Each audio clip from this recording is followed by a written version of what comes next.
Welcome back to Minor Illusion Dungeons and Dragons game. Do you guys remember where we were last time? Do you remember what was happening? Yeah. Nope. Well, I know that Jake left me to die multiple times.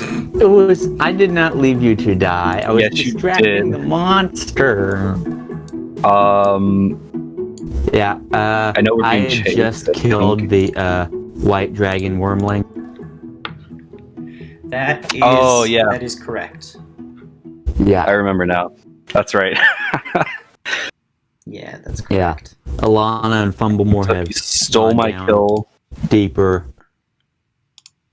I worked And- very hard to kill that thing, and you just went in at the last second and just finished it off. Even though I did all the work, but whatever. That is true. Okay, you guys. Yeah, you're standing by the corpse of the recently dead dragon Calcryx. Alana and Fumblemore have run through the previously locked door that Eustrail had the key to into the deep down, as the kobolds called it. And Alana and Fumblemore have run down there to try and find the kobold queen.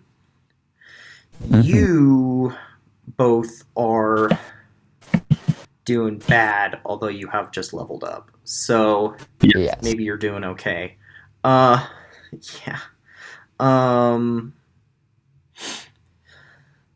So what do you want to do? Let's leave the dungeon.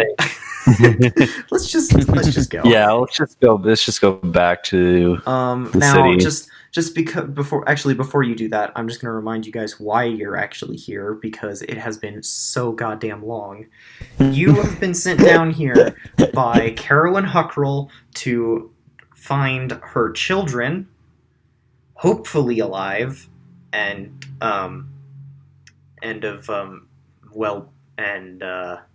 mentally well down here. However, you did find one of their party dead in the rat room. Is it the knight or the ranger? It was the ranger. Okay. Yeah, you found the dead ranger in the rat room. Yes. Room. The rat room. All right. Okay. Right. Okay, I guess I go up to Froggy. I just start bawling. Froggy! I killed her! Oh god, I don't feel like that's I hug Urag's him. voice. Yeah, that's his crying Oh voice. my Yeah. god, he turns into a Yeah, tiny the child. Yeah, that could be his. His Froggy, I killed her! Hug him. I get hug off him. of me. Hug Make him. a hug strength him. check. Who, me or God, him? I'm not Him. hugging that hard. Ethan. Yeah, but you're also not completely in control of your emotions right now. All right, Godzilla. I swear to God, Jake. Strength is +3. That is 17. Dude, Froggy, take 1 point of crushing damage. great. Oh God. as he hugs you just a little too tight. Ay. Oh, Froggy, I'm a bad person. Oh God, Froggy. Get off. I tried to storm him out of his arms. Do you let him go? Yeah, I let him go. Okay. Much better. I start walking to where Fumbledore and Alana went. Okay, you walk. You enter a room, and it's empty, and it's a empty square room with another door off to the left, which has been left ajar. And upon opening that, you see that it's another identical square room. However, half of it has collapsed, revealing a passageway, revealing a tunnel passageway dug Mhm. into the rock surrounding the citadel. Let's go in. While he's doing this, I go back and get acid axe. Oh my god. Wait, where was that thing? That was like, wasn't that like way back in the far like Yeah, top right he corner? tossed it Yeah, in it's the not all that dragon. far. He tossed it at the dragon, didn't he? Yeah, I tossed it the dragon in the. Oh, it's in that big Right half before circle this. room, right? Yeah. Do we have time for this? I'm going in without The him. room next to the room Okay, I'm all right. Jake, you go to retrieve the axe, and by the time you get back, 10 minutes have passed, and Froggy has returned from the bottom of the dungeon with Alana and Fumblemore, and they're carrying the unconscious bodies of Caro and Huckrell's kids. The end. in. 10 minutes. Damn. Oh, Ethan just gave away the playtime of this session. 10-minute episodes. Okay. Oh my God. Mind me, I'm just gonna Anyway. open my drink because I forgot to open it beforehand. Man. No, yeah, okay, Jake, you Froggy, are you gonna wait for him or just go in? I'm gonna go in. I just assumed he was falling behind. Okay, just like you slower, just don't but bother to behind check. me. No. Okay, no. I'll tell you when you get back to that door. I'll tell you when you get back to the back to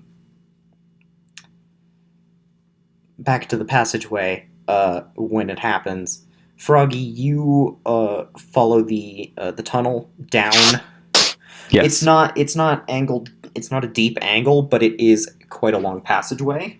And after about 30 or 40 feet, it makes a U-turn and continues going down back toward, basically, so that it would be underneath the tunnel above. tunnel. Yeah, the room that you just came through. Okay, I see what you're talking about. Yep. I cannot give you a map of this because I don't have one that won't be super, because I've given up on following every little thing about this game. So you exit the tunnel into what looks like a garden, sort of. Maybe if it was kept by like a crazy druid. Luminescent fungus shedding violet light cling to the walls and ceilings of this wide cavern. The air is damp, chilly, and redolent with the odors of loam and decay. There is a layer of earth mixed with rotting vegetation and the remains of cave animals covering the floor. And several varieties of mushrooms and fungi grow on the detritus, as well as a few saplings. Can I go up to the glowing mushroom?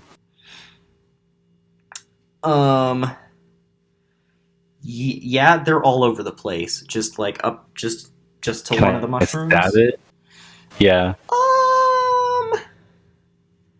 Just wanna poke Yeah. Yeah, you can stab a mushroom. What happens? You take your sword and you stab a mushroom, and the light goes out. And then you hear a voice that says, "Hey, what did you do that for?"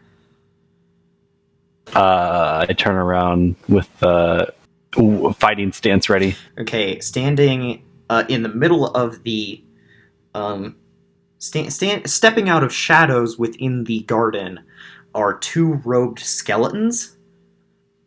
One of them is carrying a large shovel, and the other one is pushing a wheelbarrow. And the one with the shovel points at you, and he says, "Are you here to deface the garden as well?" I was just curious. Well, quit! And I look over. Stop it! Don't stab our mushrooms anymore. I put my sword away. Good. Now, why are you here? Are you with those Are you with the other flesh beings that ran through here? Yes, I'm actually looking for them. Oh, good. They came through here just a few minutes ago, chasing a kobold.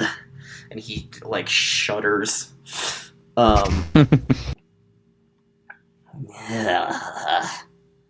went through there. And he kind of jabs a thumb at another tunnel entrance behind him.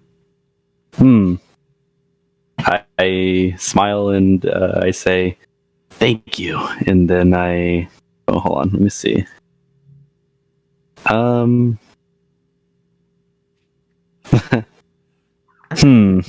You just smile and say thank you. He says, Of course, yeah. just refrain from damaging our plants anymore. And if there are going to be more of you coming through here, make sure they don't either. That I cannot promise, but my friend, he will be coming down very soon. I kind of just look over at where I came from. You might want to watch out for him. Oh, great. I don't see why you can't... This is the second skeleton. He says, Oh, great. Yeah. I can't see why you don't just travel as a group. Be on your way, fuzzy one. I am not fuzzy, and I walk away. Not fuzzy.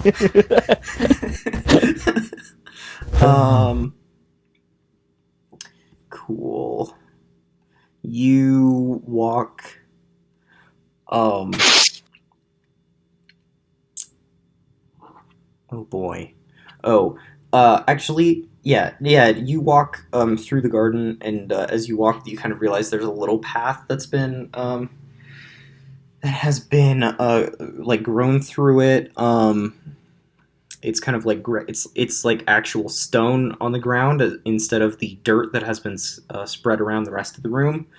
As you walk through the doorway, arch, whatever. As you walk through the exit opposite you, you enter into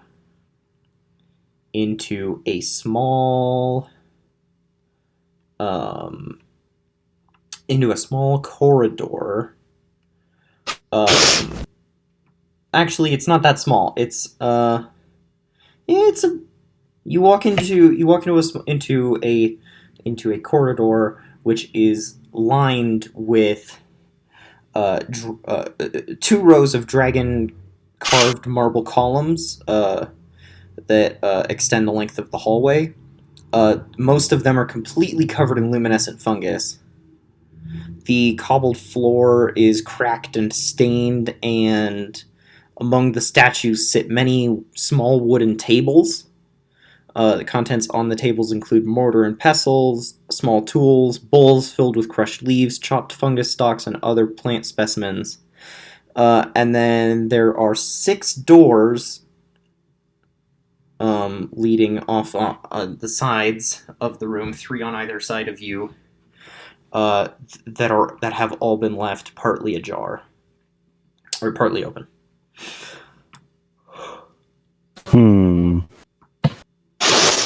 Okay. How far is Urag? I'm gonna say he has just arrived at the dragon room and picked up his axe. Oh, okay. I look behind me, questioning whether if I should go back and wait for him. Okay. But I look ahead and I decide to take the. You said there were doors open, right? Yes, there are 6 doors. There are 3 doors on either side of you. Okay, I guess I checked the one on the left. The first one on the left. Sorry. Okay. The first one on the left. Oh boy. Okay. Can I try to open it quietly? Yes. Oh boy. What?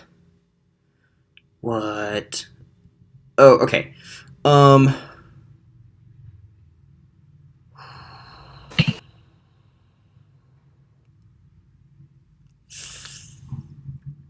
Okay. Yes. Yes. Do you want to make a perception check? Sure. I can make a perception check. Yeah. Let's see here. Do. Okay.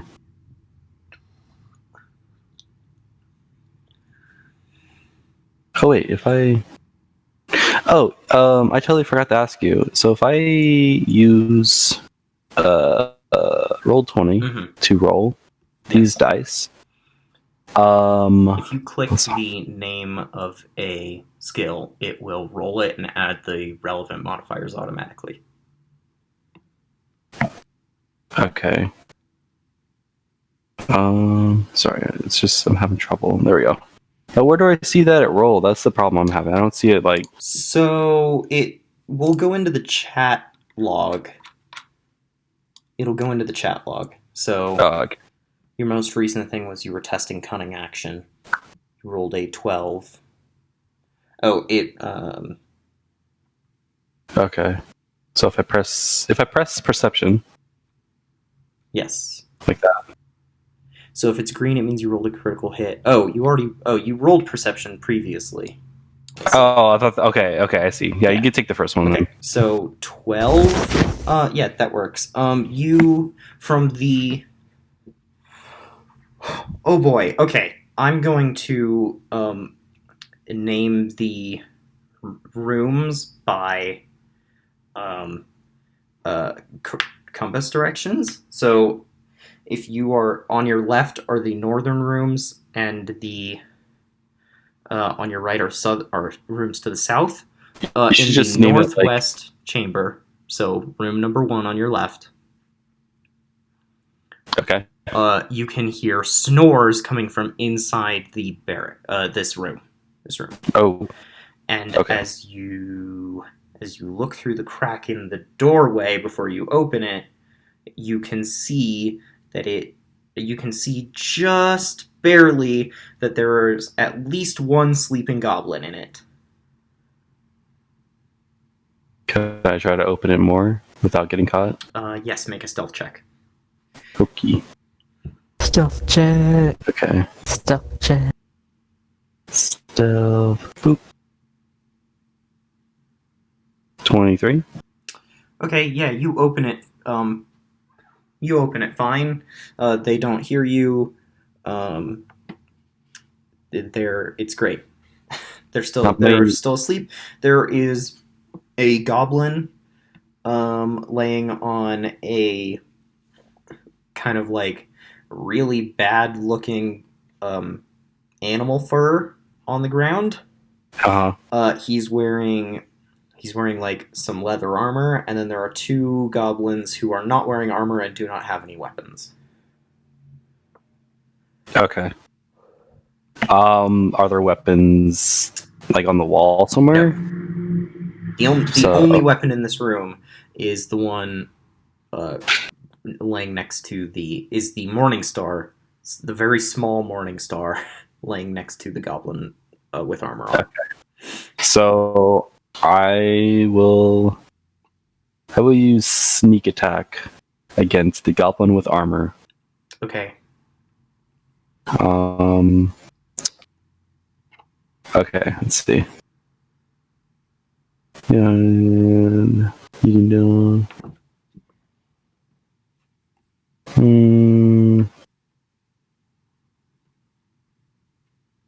Okay, I feel like my. Okay. Okay.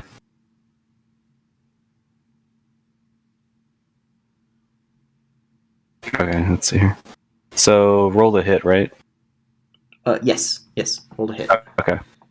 What would that be on roll 20? So you should be able to. This is the first time we're using this, so bear with Yeah. us. So you Yes. should be able to just click sneak attack. Oh, maybe. Oh, maybe if I press the little. Oh, you're clicking it. That's why it's there. moving around. There. If you click the little speech bubble. Nope. No, they didn't. Once per turn, deal 1d6 damage if you have advantage That's what on... I wrote down. But Oh, sneak on attack. the Second sneak official- attack. Yeah, on Okay, the official good, one, good, there you go. Once per turn,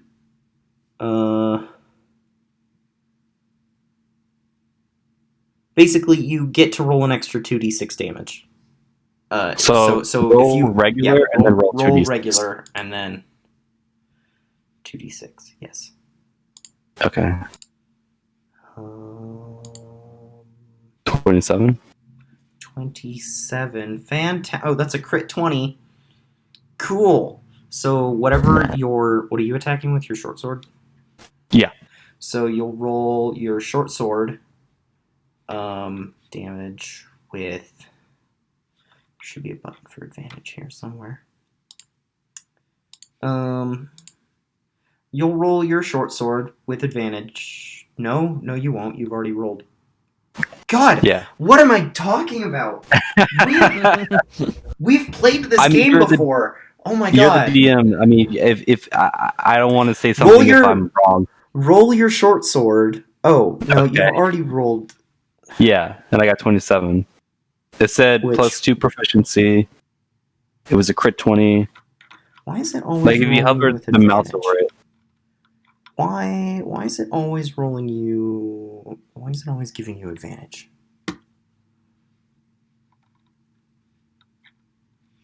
I think I'm proficient, right?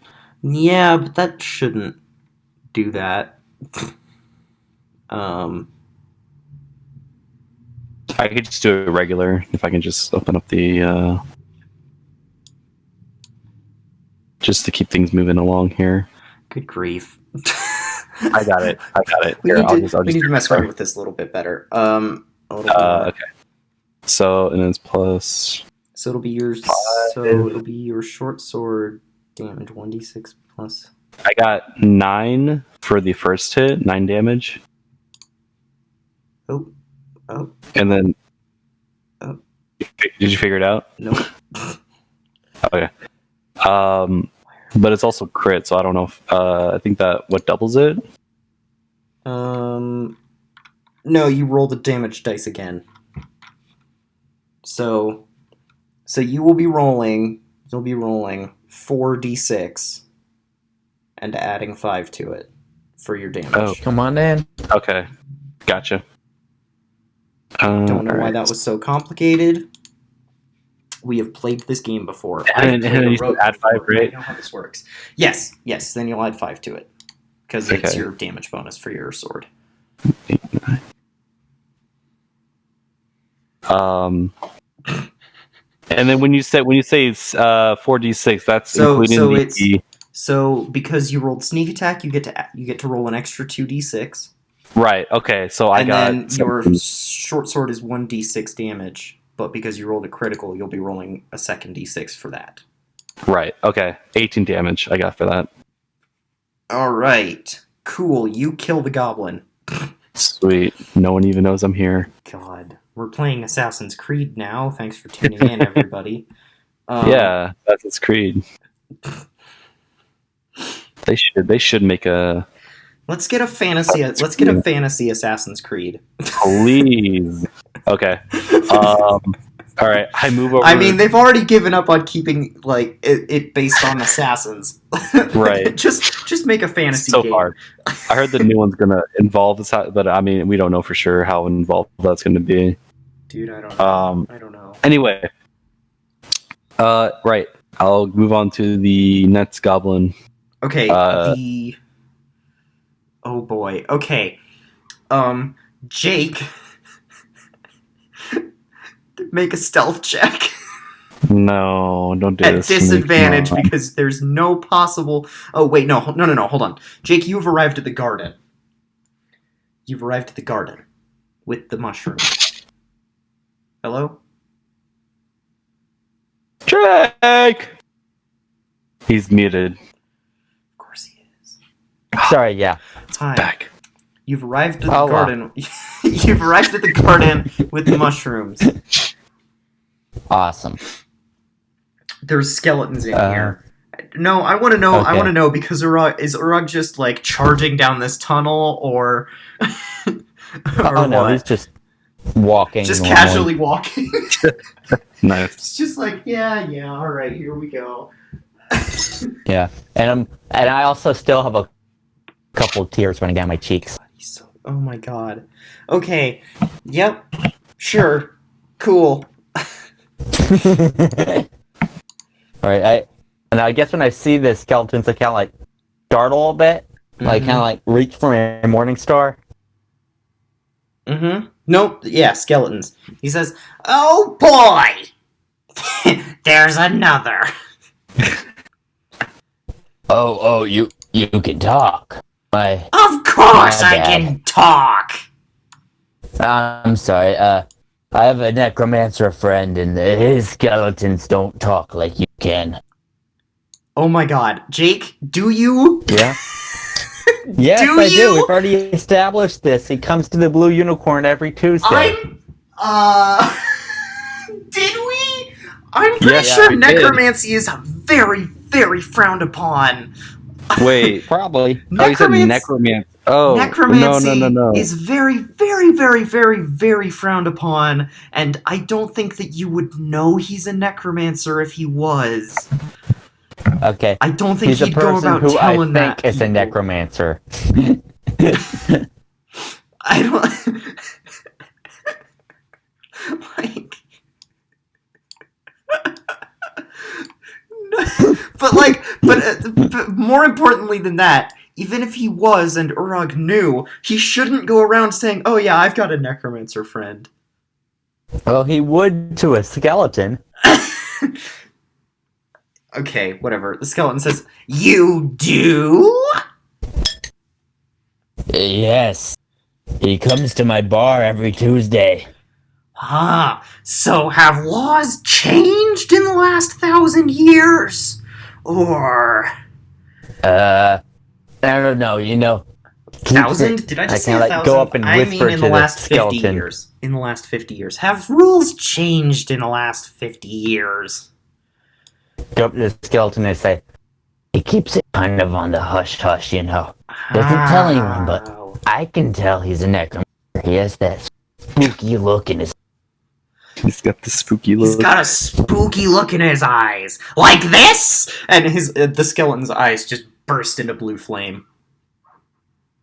stuff, but not fiery enough. I mean, like, not as fiery. That's unfortunate. Come on in. Oh my god. Sure. Okay. Tell me. Are you here skeleton following friend. the cat? Yes, I am. Hey, that's Froggy. The cat's name is Froggy. I know, kind of odd, isn't it? Oh, you're telling me. Tell me, my bony friend. Have you ever killed someone who does not deserve to die? It's a weird question to ask. Well, do goblins count? Sometimes. It depends on what they're doing. Why are you having this conversation? Only under orders from our master, which I couldn't refuse if I wanted to. So not of my own volition. As far as I know, in this life. I pat him on the back. Lucky Okay, duck. you're not close enough You don't to do have that. to deal with this baggage. You are not close enough to pat him on the back. Okay. He is standing. He's standing I on the opposite side of a cavern from you. Okay. Oh wait. I'm going to imagine you just stopped, like when you saw the fungus, or maybe if you just charged straight through. Nah, I'm just walking around. Okay. I stopped when I saw the skeleton. All right, cool. Okay, then you're standing in the middle. He's standing around the edge of the Yeah. thing. He says, well, You know what? I don't get paid enough to. I don't get paid at all. I don't get paid enough to stop you. So the frog went that way. He was following Awesome. some guys. He was following some people. Like they were chasing a lizard, a girl, and an old man. Good, they're okay. Real quick before I go. Just out of curiosity, who is your master? Seems like a odd place for someone to be holed up and make such a beautiful garden. Like, as I said, beautiful garden, I kind of look around at all the glowing moss and mushrooms.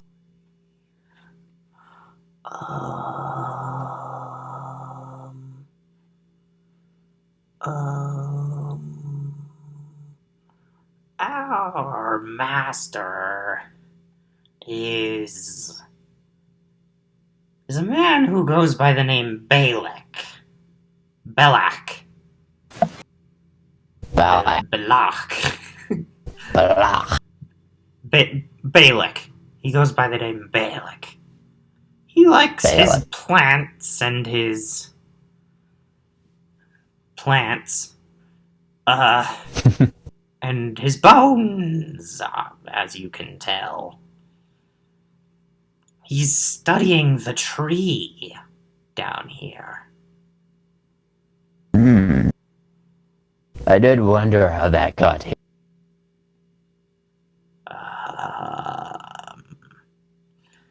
But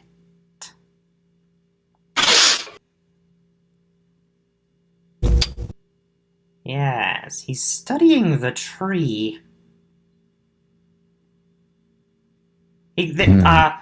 He's further in there the way your friends went.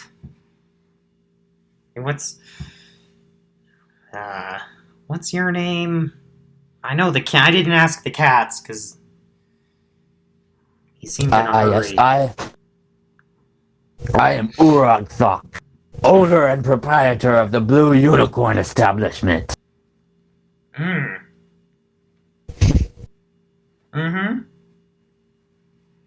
Blue Unicorn. Yes, What kind of establishment is that? it's a bar. Oh! I've heard that one. It's a funny joke. Skeleton walks into a bar. You know the rest. I will not be visiting anytime soon.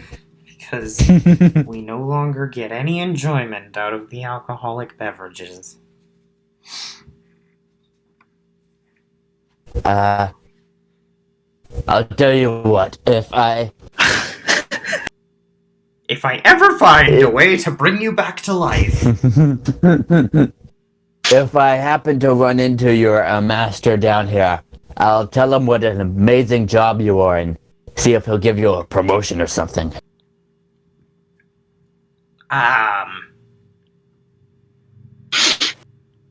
Probably not, because there's just the two of us, but go ahead. We'll see if he's in a talking mood. Bye-bye! Bye. And then he goes in, and he just goes back to work as you walk out of the room. Yep. And Jake, you were in the same hallway with the dragon statues and the tables strewn across the room. There are 6 doors, 3 on your left and 3 on your right. One of them is more open than the others. And you can see a pool of blood inside. Please make a stealth check. Alright. Just at disadvantage because you are definitely not being stealthy.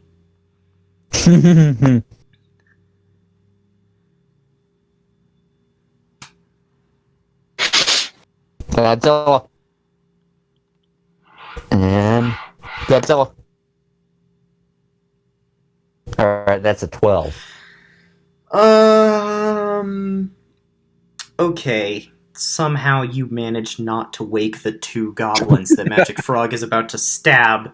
I'm not even going to make you roll for them because they don't have armor, and that would just be a waste of time.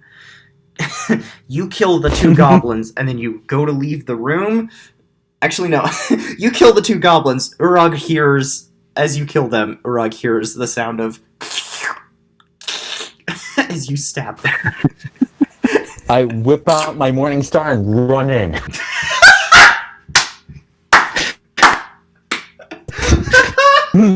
Oh. I'm waiting by the door, so when he comes in, I knock the mace out of his hand with my sword. Make a strength check. Make a dexterity check.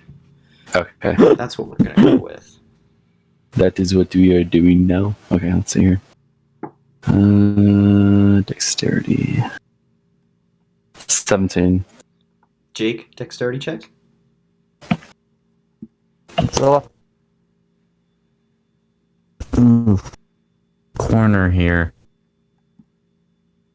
Come on. 117. Wait. So it's a tie. Yep. So we clash Okay, weapons. who has Quick a Star higher Wars. basic dexterity? Mine's Probably me. 12. Mine's 19. Okay. What? That no. Well, It is I think a I seven. don't know. Wait a minute. Why is it changing? I mean, we leveled up. Maybe it No, did it automatically. no. Don't change it. What the fuck are you doing? I'm not doing anything. I'm not touching anything. I haven't touched anything. You have. Um, I watched the numbers change. Yeah, I did too, but I didn't touch my keyboard. I thought that was you. that wasn't Charm me. of D&D What do you- Online. Oh, Jesus no. Christ! Oh no. What's your dexterity on the Yeah, let me grab my the not actual. roll 21? Yes, let me grab that real fast. Because I saw the number go up for some reason. I was like really. it shouldn't be 19. Oh, it just changed back. What? What's going on? Actually, yeah, right here. It's 17. Okay, cool. 17. Yeah, it shouldn't be 19 yet because we did Yeah. point buying. We did point Right, buy, right. and you Real haven't quick, gotten an ability improvement. I'm just gonna real quick make sure everything's fine. Make sure none of my stats just changed for no reason. Okay, let's do that. Okay, but yeah, it's 17. So Okay. Okay. All right. We're doing good, guys. Yeah, you okay, you knock Urag's weapon out of his hand, but he manages to catch it in his other one. And as he prepares to hit you, he's like, "Oh god, it's just you." Oh, Froggy. Oh, you you idiot! scared me there. I slap him. Oh, what are you slapping me for? I could have killed you. You could have killed me, I could have killed you. Damn. What are you doing back here anyways? Damn idiot! What does it look like I'm doing? About to kill me. I just walked. Hey, I think there's somebody here. Yeah, we should make stealth Actually, hold check, on. Do right? either of you speak Goblin? I keep forgetting to ask. No, I don't speak Goblin. Oh, in that case, you hear. I mean, you already said it. It's too late now. I mean, We already know what he the intent is the intent is obvious. There are more goblins here? Yes, through the door you see one. They almost said 12. You see several goblins come out of other doors in this room. Only one of them looks to be armed. The others are wearing just kind of clothes. One of them's holding like a pair of beakers. Mm. Ugh.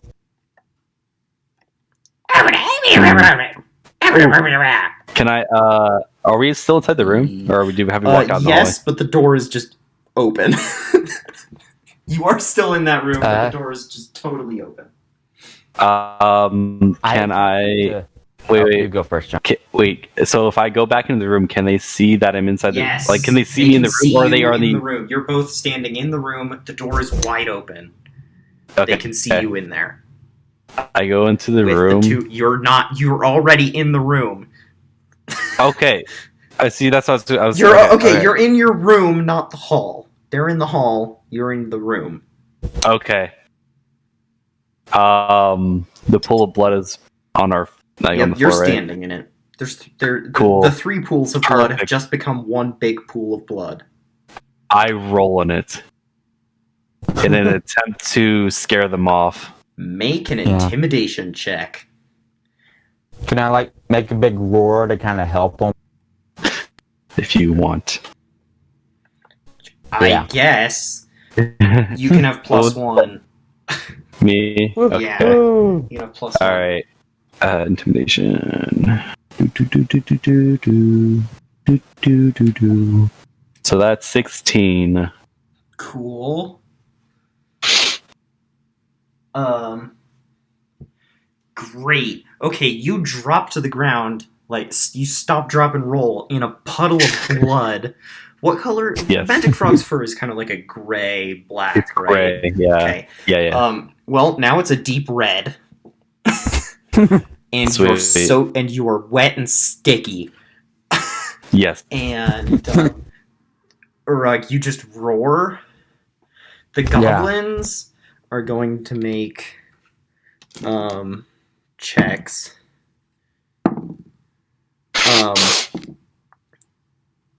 One of them turns and just runs through the door into the garden. you hear, they did what?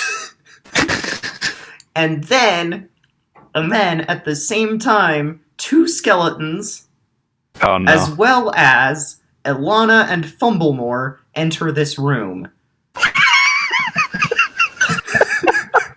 Oh no! Wait, this is not at all what I thought was going to happen. Ilana and I see Fumblemore the come out of skeletons, and I the turn door. and Hold wave on. at 'em. Shh.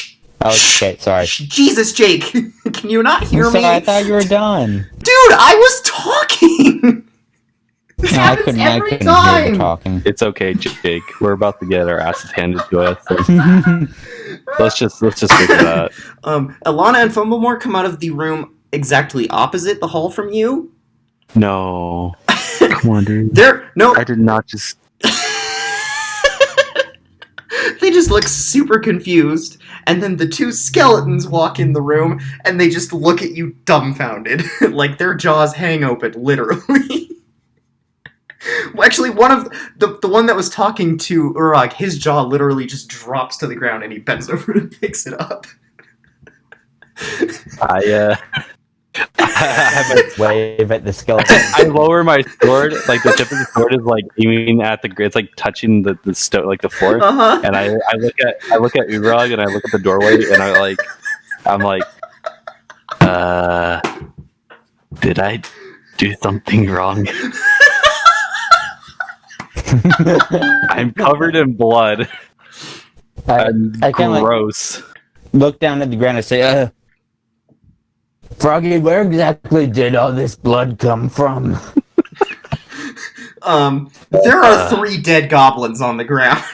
Oh, so I can see the goblins. Yes, you can see the goblins. Okay. I mean, you could say that and act like we could act innocent, but like, oh, we don't know what happened here.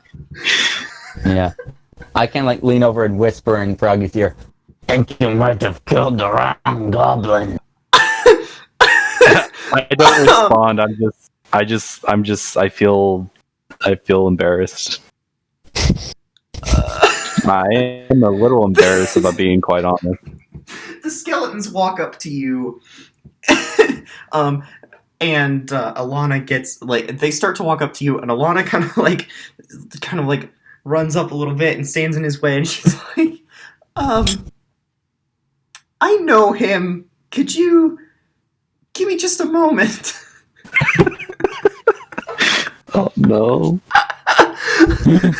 And the skeleton just kind of like nods and then looks at you and crosses his arms. This is probably the biggest mistake I've made so far. And Alana comes up to you,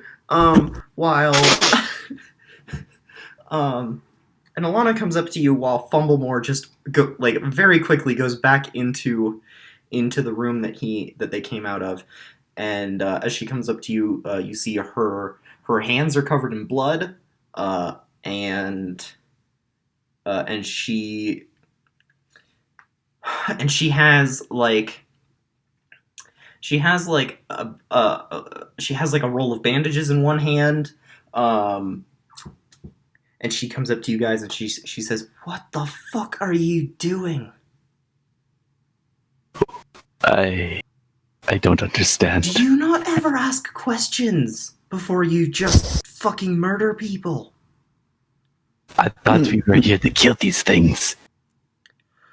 No! As far as I recall, we're here to recover some possibly dead children who aren't children anymore.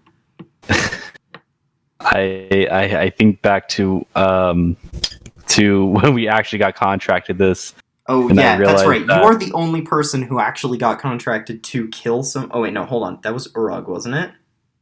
No, Someone talked to the town guard. That was me. Okay. Yeah, that's Froggy. No, yeah, okay. No, yes, as you're the only person... maybe you and Urag, but you're the only person who actually was paid, or potentially paid, to kill the goblins. Yeah. All of them? Or just their leader? I think it was just like as many as you could. I don't remember. You were. I mean, the city guard leader said kill goblins, and she would pay you. I think she specifically said exterminate the goblins or get them out. Or clear them from the area. I don't remember specifically. I'd have to go re-listen to it. Uh-oh.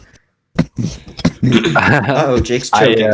Jake, do you need the okay? Heimlich maneuver? I'll do it digitally through my computer. No. I hope he's okay. He muted himself. Jake, do you need CPR?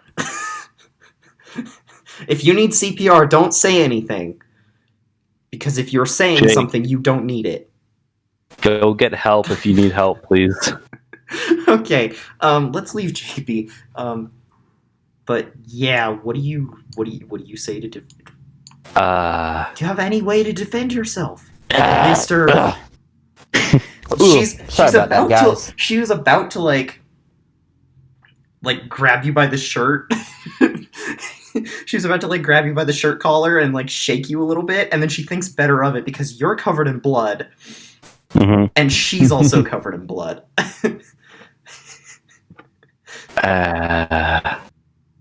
But like you're covered in it, and just her hand. She's just got it on her hands. I just look at her and I say, "Oops." I don't know what to say. How about get on your fucking knees and apologize while I go back in that room and try and save your fucking girlfriend? And then she turns around and storms back into that room where Fumblemore is. Uh-oh. Shit. Yeah. This is the opposite effect of what I wanted. On every front, I was doing this, one, to scare off the goblins, two, so whenever we did catch up to the Goblin Queen, she would be impressed that I killed so many goblins for her, three, to look cool, and four, I don't know, but all of those are having the complete opposite effect right now, on every front. I go up to my skeleton buddies. And I just like try to like talk Froggy up, just like, oh, it's fine. He didn't mean to kill those goblins. We were fighting a bunch of goblins earlier, and I wasn't really there to see what he did, but he must have thought that they were trying to hurt him somehow. I probably doesn't. Well, Really a very nice hold on and there. friendly Hold on individual. there. From my experience with the cat, he has wandered into the garden, stabbed a mushroom without checking to see if anyone was there, and then wandered in here where he killed 2 goblins who look like they were asleep. 3 goblins. 3 goblins who look like they were asleep. I can gasp. He killed them in their sleep. Yeah, shit's not looking good for him now, is it? Oh no! I mean, it's fine. Do they like snore really bad? Maybe they were like menacingly snoring. Well, they were snoring. It was not menacing. The goblins around you are now looking very angry, so are the skeletons. Not in facial expression, but like in their posture. Yeah. He says, the skeleton says, yeah, we're gonna have to take him to see Belak. Who? I whisper in his ear. It's their master. He seems like a very nice guy, I think. I talk to the skeletons. I look at the skeletons. Listen, this is all just a misunderstanding. Blood drips in your mouth. you have it all over. It is all over you. Your clothes and your fur are just matted with random goblin's blood. Good job. The episode of this, the title of this episode will be A Bloody Encounter. Oh no. A bloody mistake, more like it. Oh yeah, a bloody mistake! Bingo! Let me write that down somewhere. Oh no. Oh, that's great. Episode 9, bloody mistake. Hold on. Oh fuck. Uh-oh, I dropped one of my pens. Uh-oh. Oh no, where'd it go? Where'd it go? It's somewhere. Oh man. Oh no. What happened to the baby? So yeah, you're doing great today. Great. Can't wait to die. Yeah, so if you've got any way to defend yourself, I'd love to hear it. I look back at the puddle on the floor. I look down at my legs and it's just full of blood and I have no words. I try to come up with words, but they just don't come out. Yeah. That sounds about right. I look at Urag. Help! I look at him with eyes that say, "Help me, please." Okay. I turned over to the skeletons and I bow down and say, my condolences to your friends over there. Hopefully this will be semi-adequate compensation. No, surely you can't put a price on life, but I at least want to do my part to help. And I give them the 6 gold that I took off that dead goblin we killed earlier. I don't want your gold. What use would I have for your gold coins? Grab that maniac! Maybe your master could want it. I look I don't know what the word would be. Scared? Not scared, but like I'm like in heightened mode now because he just told you to grab me. I back up.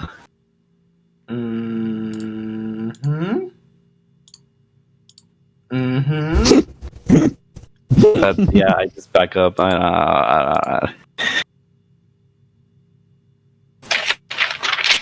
do I have?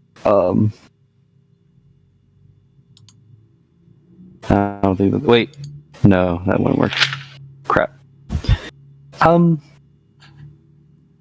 just gonna. This is gonna be a reactionary type of situation. I'm just gonna wait till somebody does something. Okay, Urag, do you grab him? I know. I kind of like gently reach over and like not like full on grab him, but I kind of like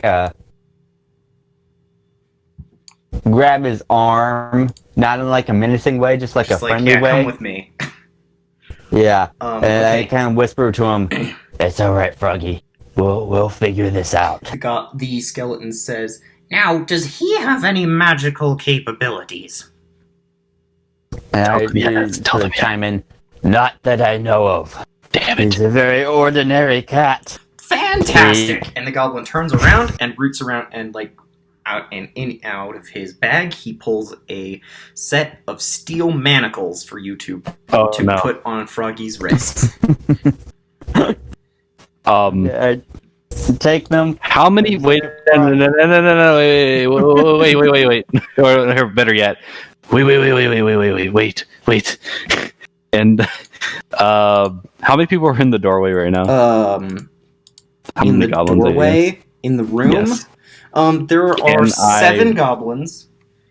10 if you count the dead ones. 2 skeletons. You, Urag, and Alana and Fumblemore are in one of the rooms. Standing in the doorway currently are you, Urag, and the skeleton. One of the skeletons. They're both wearing different colored robes. He's got a blue one and the other one's got a red robe. That's how we're going to identify them. The blue skeleton is holding the manacles out to you. Cool. I guess it's just one of those fight or flight moments, and you know what? I'm gonna choose flight. I tried to escape. Let's say Make I an get on. athletics check. I get on all fours. Well, what I'm gonna try to do, I'm gonna get on all fours and just like jump over them and just like beeline it out of there. But Okay, so make an athletics check. yes. Okay, that's good news. Athletics.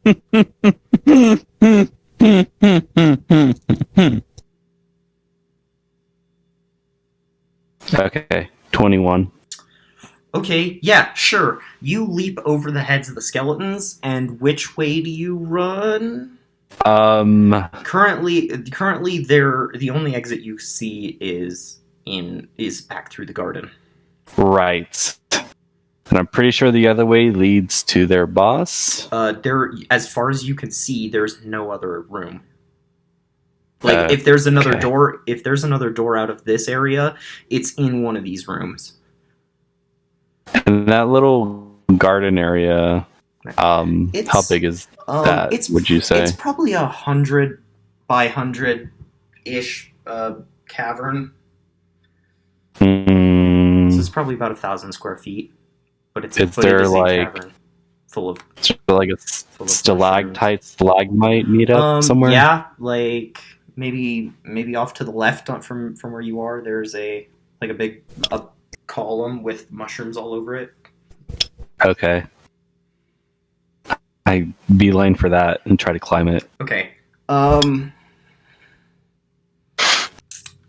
Yeah, as you jump over the skeletons, you hear the blue one shout. What language? Do you speak Elvish? I speak Elvish, yeah. Okay, then you hear him shout the word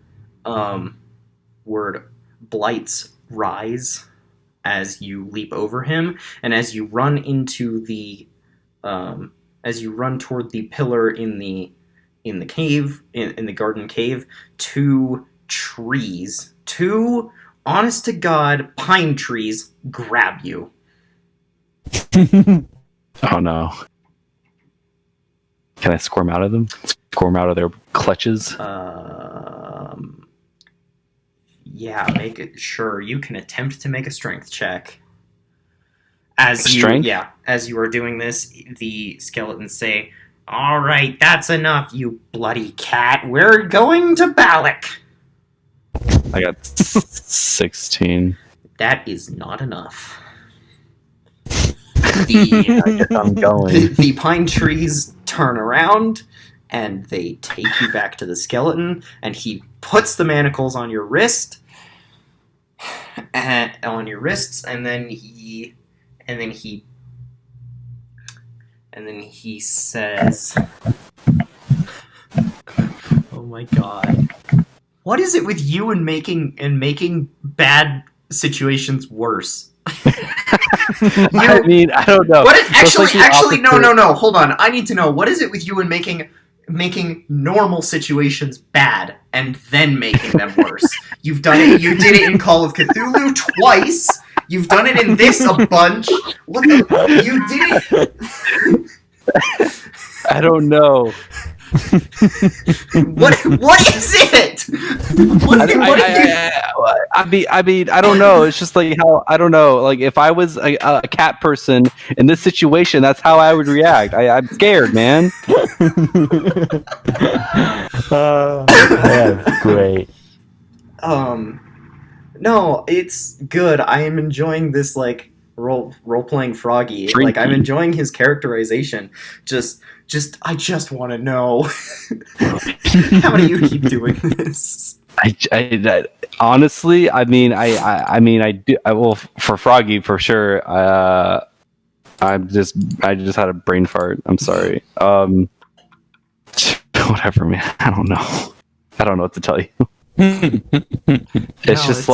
good. It's good.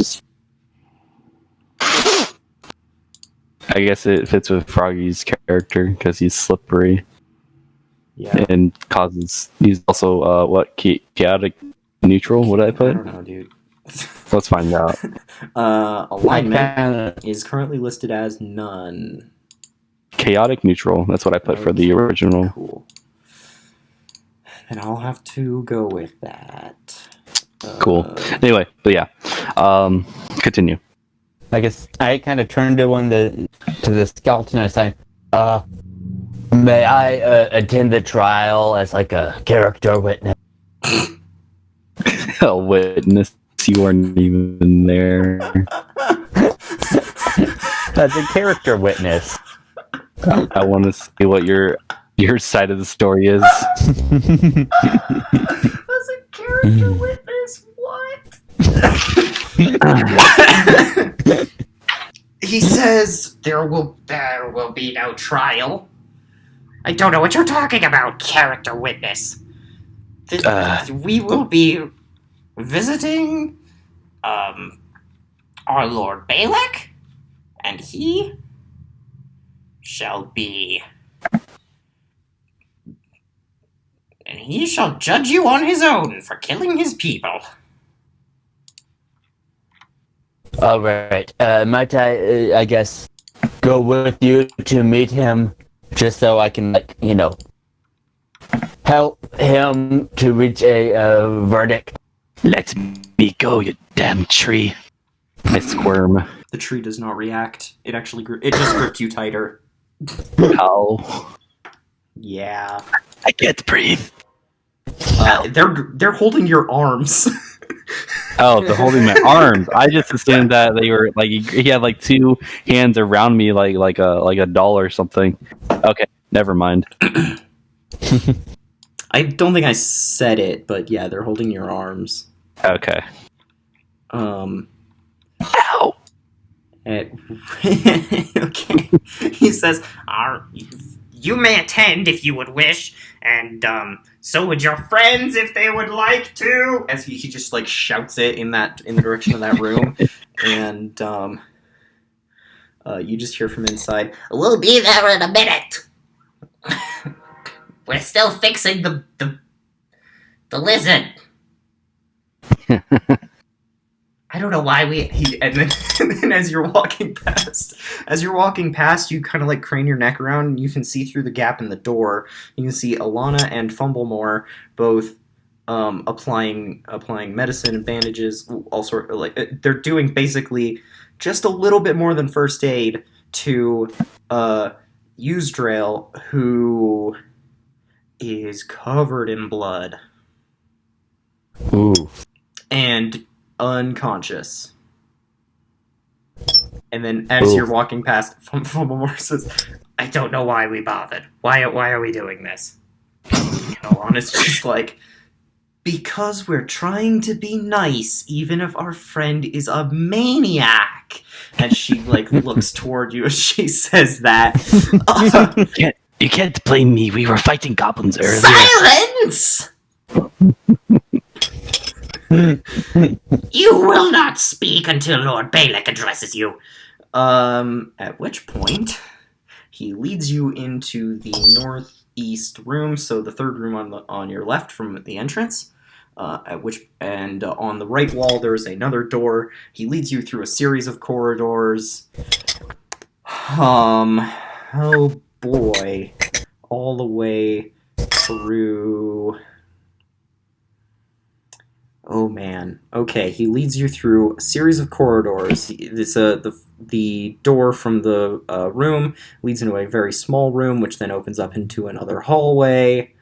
Then you turn left and go through another door and walk down the entirety of another very long hallway into an octagonal room, and then up some stairs on the right of that and down another extremely long hallway, past a door to a second door at the very end of the hall on the left side, and then into a grove of trees, which the skeleton leads you through until you come to the ruins of a castle wall and a watchtower here here in a part of the chasm that you have been in this whole time, where you can see sunlight coming from above, and there is an enormous tree.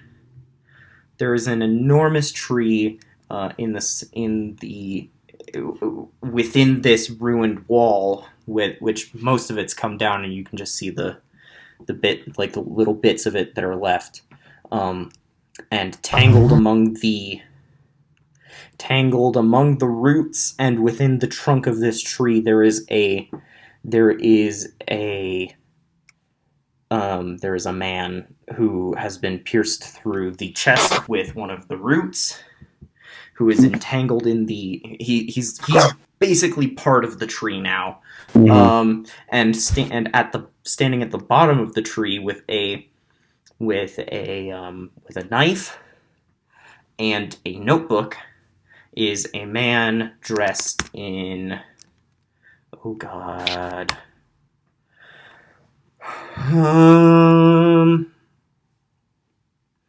is kind of a, oh no, excuse me,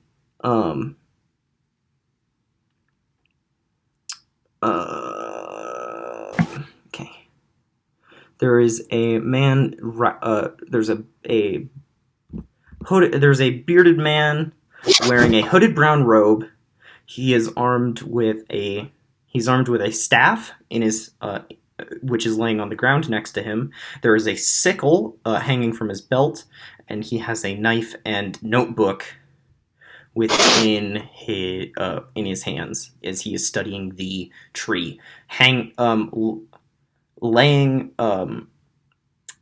off to the side around the tree are two people.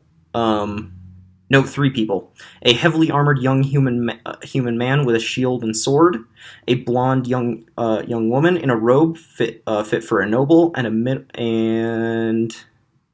nope. Excuse me, I can't read. There are two people laying off to the side, and then there's the man in the robe. Standing just behind him, with facing you, are two more trees. Living trees. Do they have like faces or anything? Nope. Weird. Make a spot hidden roll. No, we've No, make a perception check. Okie dokie. Both of us? Are you with them? Yes, you are. Yeah. Yes. Della. I got 13. 13. Perception -1. Also 13. Okay, from where you guys are standing, you can see that the two people laying on the ground are, the two people laying on the ground both have their eyes open, and they are pure black orbs, and their skin is gray and mottled with the texture of bark. Ew.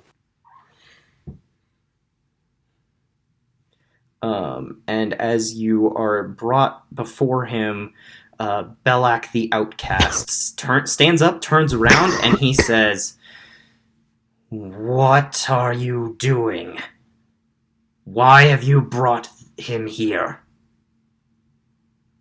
How would I turn around? And the skeletons say, He killed some of your workers.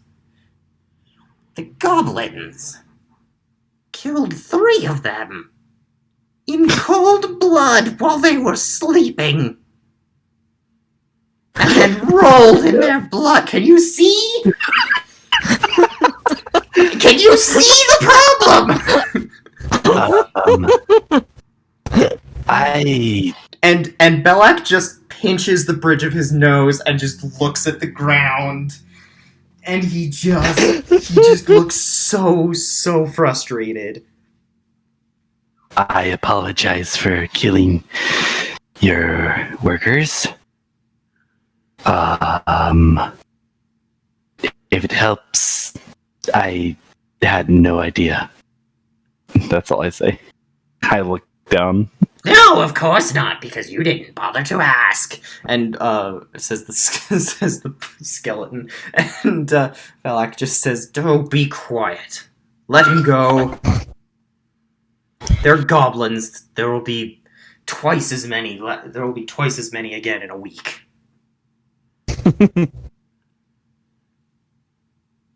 Now go back to the garden. Not you. The skeleton turns to leave, and the 2 trees that brought you here, one of them, like, a branch comes out and, like, takes your manacles off, and then they both just follow the skeleton back. At which point, Alana and Fumblemore arrive, still covered in blood, and but not as bad as you. Yay! Nothing will ever be covered in as much blood as you. And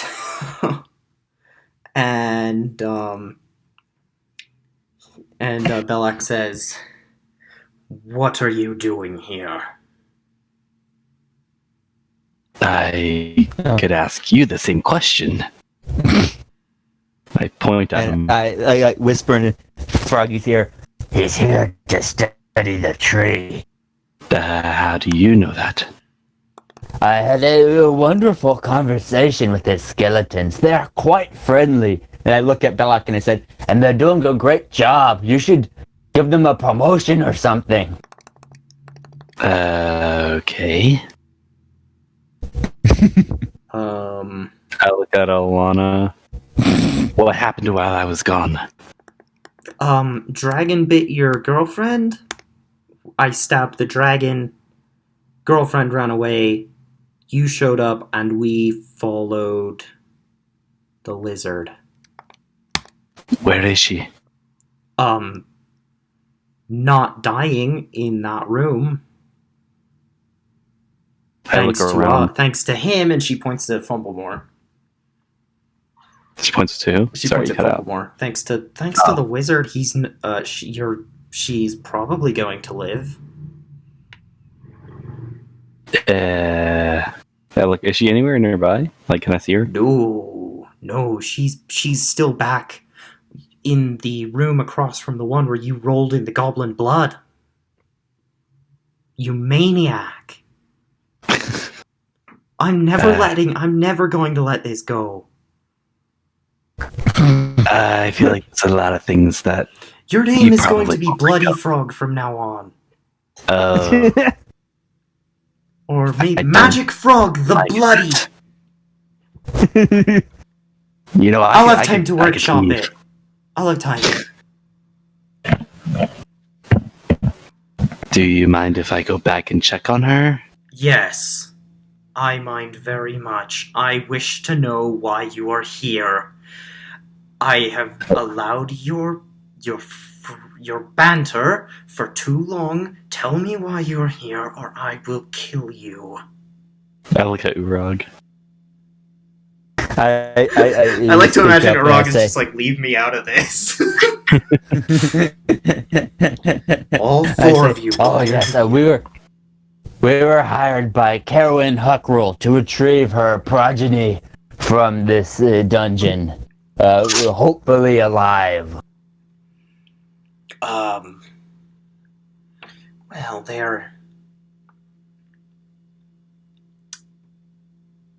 they're alive. Oh, this is not his voice. They're alive, but I don't think you'll be returning them. You cut out. They're alive, but I don't think you'll be returning them. Well, why is that?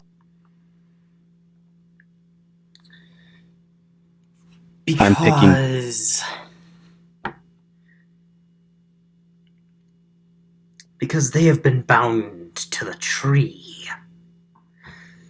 If they are taken from it, they will die. See. Can they like move around still?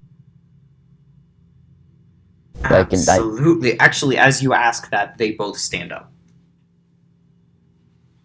However, their eyes are still pitch black marbles, and they are still covered in bark skin. I kind of like walk over to him and I say, "All right, your mother is very worried about you." You take a step toward them, and Belak holds his staff out in front of you. He says, "You will not step closer to the Golthias tree." Oh, okay. I'm sorry. I didn't mean to get up in its all space. I step in front of him. Put both my hands out. Who is him? Urag, we can't play. Urag, sorry. Jonathan, this Urag. is an audio only medium. We cannot play the pronoun game. Yes. I stand in front of Urag. Okay. And I hold my hands out, gesturing him to back up. Don't piss this guy off. I'm already in deep shit anyway. Actually, you're in deep blood.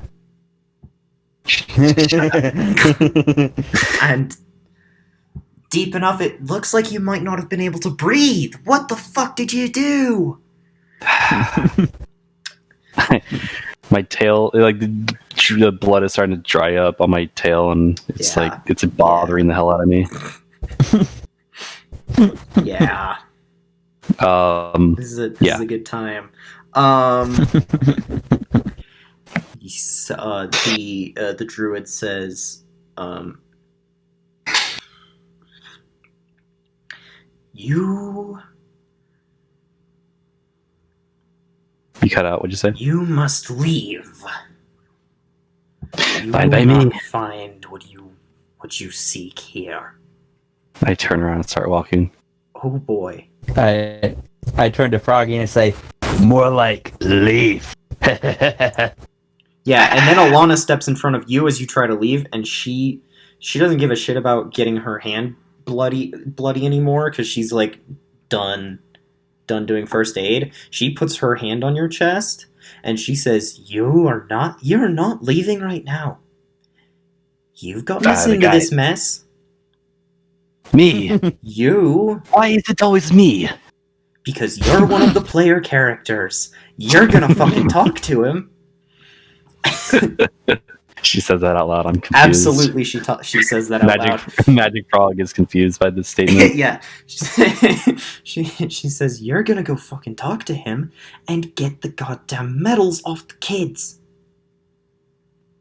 Oh, I mean, if that's what you wanted. Their then- rings.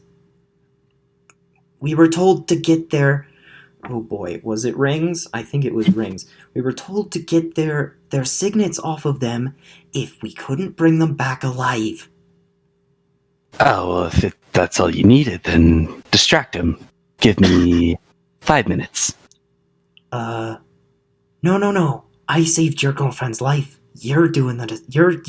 This is on you. You I owe know me that's- now.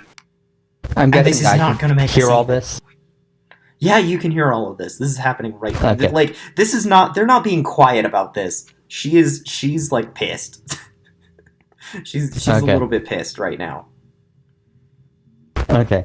I lean in and say, well, I think, I don't know everything here, but I think that if we get too close to the tree, we might become like they are. And Okay, as And you then say Froggy, that, I- you notice Balak has just let Fumblemore walk past him and he is examining the tree. oh, never mind. I could just ask him. he's totally just like got his hands behind his back. He's like leaning forward. He's just looking at it. He's like walked up on one of the roots and is examining the guy that's just like twisted up in them. Who shows no sign of decay, although the tree definitely looks to be over 100 years old. And like it's not recent that that he's been ensnared by it. Like these are old roots and branches that have twisted up. What's the guy's name? I'm sorry, you don't. Belak. The hooded Belak. Belak. Okay. I turn to Belak, and I say, "Listen, we kind of need the rings on those two children. We were promised to bring them back. If you just let us have those rings, we'll get out of your hair. We won't bother you anymore."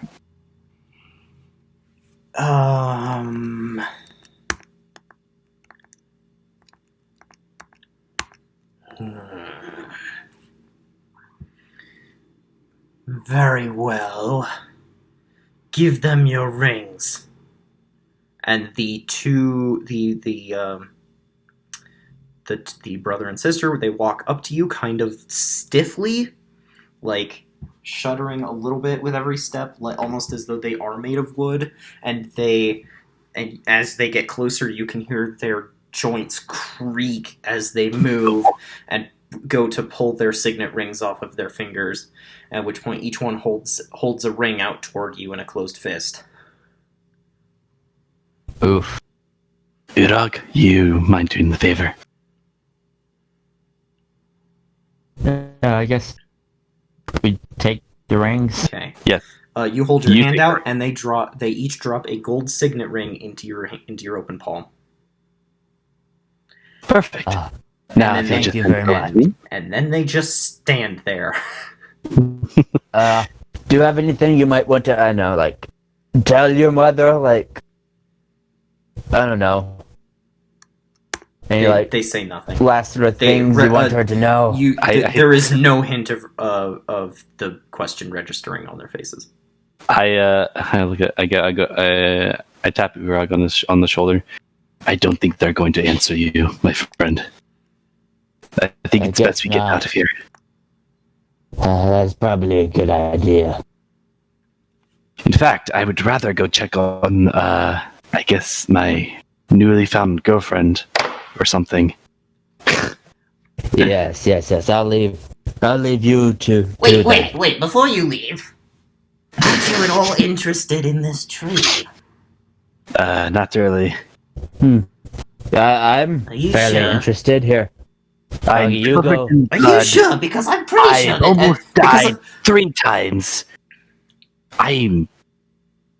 If you guys want to look at the tree, fine by me. But I'm just gonna stand over here. Are you sure you don't want to hear about it? Because and Fumblemore sticks a thumb and lifts the guy's like upper lip. He says, "I'm pretty sure this man is a vampire." I really. you're not at all interested. I'm tired. I'm covered in blood. Oh My yeah, leg hurts. perhaps that's a good idea. He'd probably go for you first. if we would I find the nearest rock or whatever, tree stump, whatever. I just sit down on it, and You just sit down. You just sit I down. have the face of my profile picture. That's what I'm doing. just super grumpy. Okay, cool. Yeah, I am all free to listen to Fumblemore. Fumblemore says, but like as someone who is interested in the arcane and its happenings, would you mind explaining what's going on with this tree to me and to my friends who might listen or not?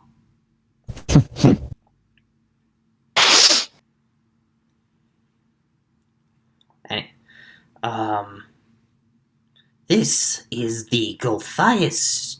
This is the Golthias tree. It is beautiful, no? It lives, though it looks dead. And it does. It looks like it should be dead. There are no leaves on the branches. Now that you were looking at it, there are no leaves on the branches, and the bark is gray and pale. He says, in an age long past, someone staked a vampire at this very spot. And he gestures to the man who is wrapped up in the tree, and he says, the stake took root, drenched in his blood, and so grew the Golthias tree, reverberating with primal power for those who can tap it. Such as myself.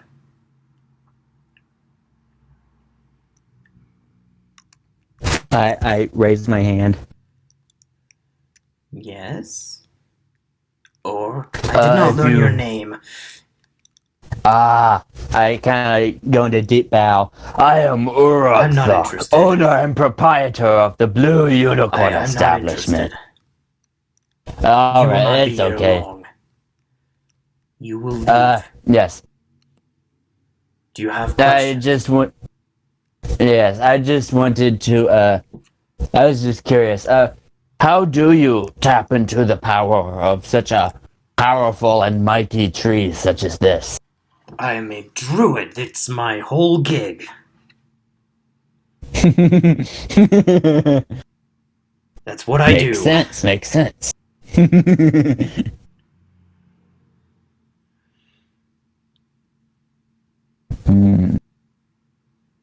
I guess another question. How exactly did those two become enthralled to the tree in this manner? They are supplicants. The Golthias tree has accepted them, and they are mine to control. Just like the blights, you cannot save them. You cut out a lot there. "Oh my god!" I heard him just fine. I think that's just you, Jake. Yeah. Do you want to try reconnecting Probably real just quick? me. Sure. Never comes back. Yeah, that sounds about right. Right. Okay. They are supplicants. The Golthias tree has accepted them, and they are mine to control, just like the tree blights. You cannot save them. I see. Hmm. Interesting. What, like, qualities did they possess for the tree to accept them? The same qualities that you possess. You are able-bodied, and though you would enrich the compost, you'll serve my needs better as supplicants. Perhaps you won't be leaving. Yes, leaving does sound like a good idea now. No, I've changed my mind. You shall surrender and submit peacefully, or you will perish. I assure you, this is not what you want. I would I make assure a you it terrible. It I mean, like, definitely is. think about it like this. If we were to submit ourselves, then their mother, I gesture to them, to the kids, would be even more suspicious. And who knows who she might send next? Could be a whole army. You wouldn't want that kind of attention down here.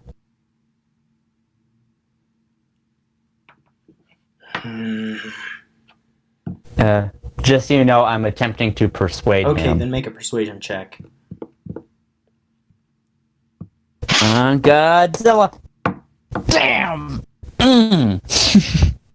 That's a 6. No, you most certainly will serve your purpose down here, and the first one to do so will be the blood-soaked cat. And he raises his staff, and I need everyone to roll initiative as he makes as he hurls God. as he hurls a spell at Froggy sitting What? on a rock. Have you not been listening? Oh, Froggy's not paying attention, so I'm not paying Yeah. attention. Okay, so it but just helps Jonathan the should be roleplay. paying attention. Makes sense. Even if Froggy's not. I mean, I was half paying attention. Jonathan, please. Please. It's important it's important to me that while your character doesn't necessarily know what's going on, you do. Okay. Give me the TLDR. So, you're getting attacked because he wants to turn you into thralls.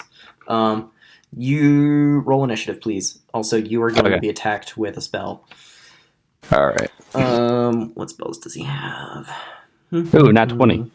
A nat 20. Oh, cool. Well, Or just 20. I don't know. well, it's your initiative, so critical doesn't matter. Oh, so you're gonna add, yes. So you're gonna add your initiative bonus to it. Yes. Initiative. 23. Cool.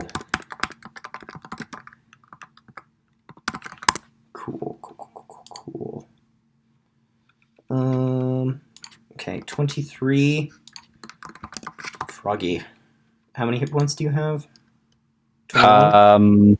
20 right now. Because Froggy, not Froggy, fucking... Okay, Jake, what's your initiative? Jake is muted. There we go. 19. Okay. 19.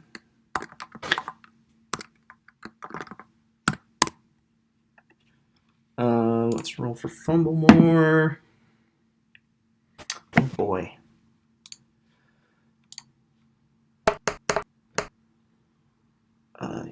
He gets just less than Magic Frog.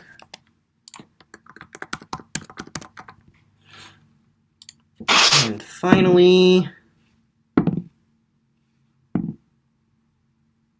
okay, we roll for Alec. And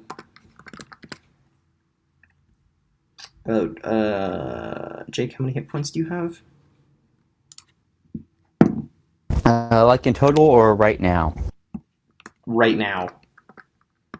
Okay, that's 15. Oh boy. Yep.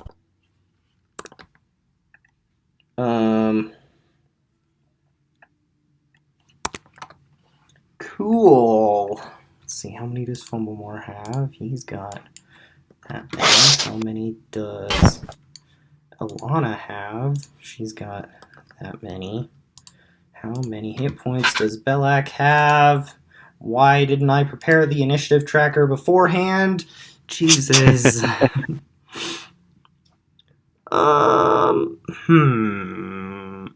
sure Belak has a creature somewhere thing back here.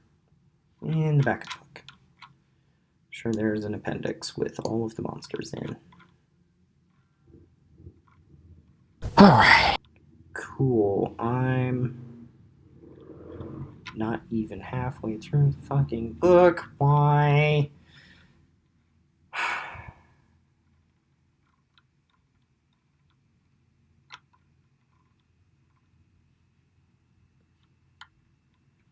Cool, I found it. Okay. Belak has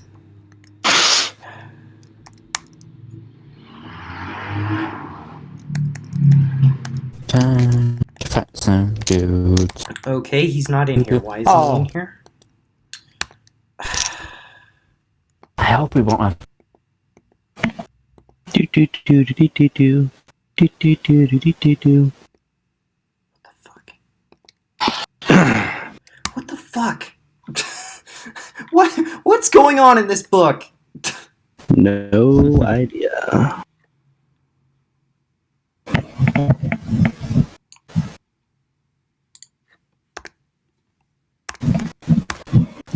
Okay, well.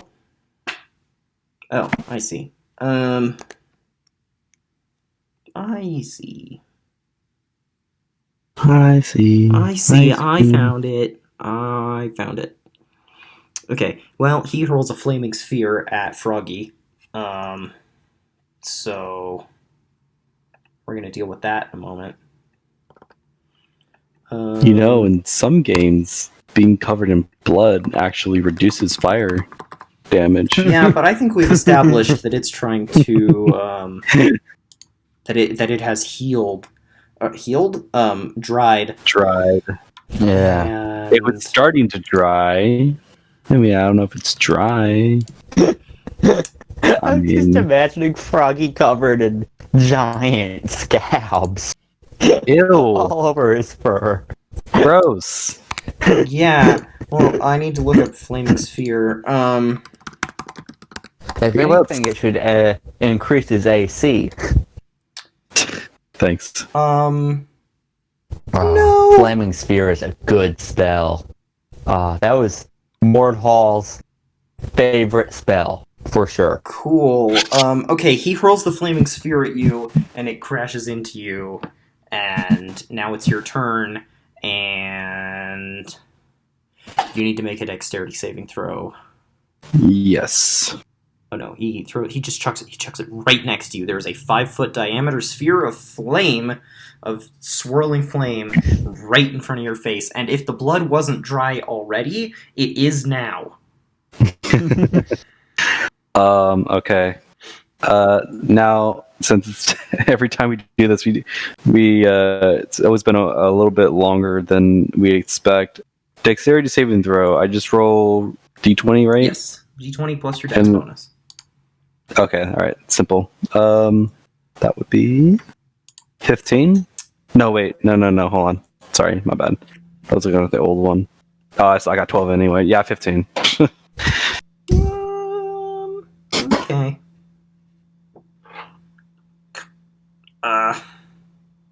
Jesus Christ. Nice. Whatever.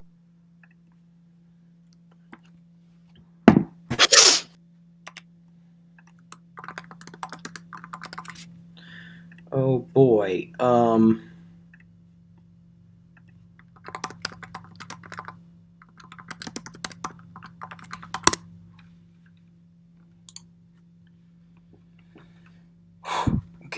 Okay. Here we go. We're just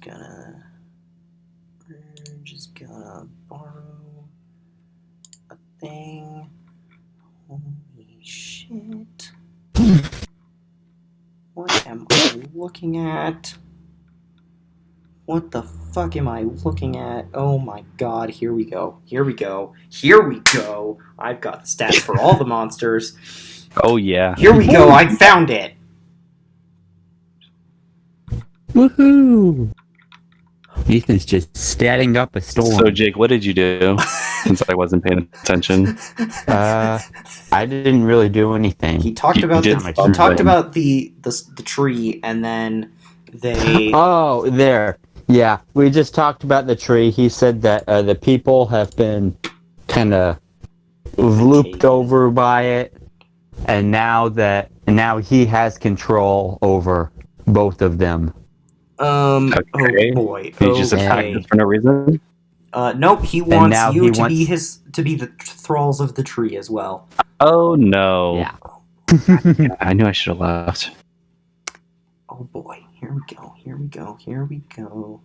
But I am the player character, as Alana would put it. Yes, you are. Yes, you are. Thrall. Tree thrall. Dooba-dooba-ba-ba. I hope you're happy that you have your little acid axe, Jake. Yeah. It better Probably work gonna end up here. using it.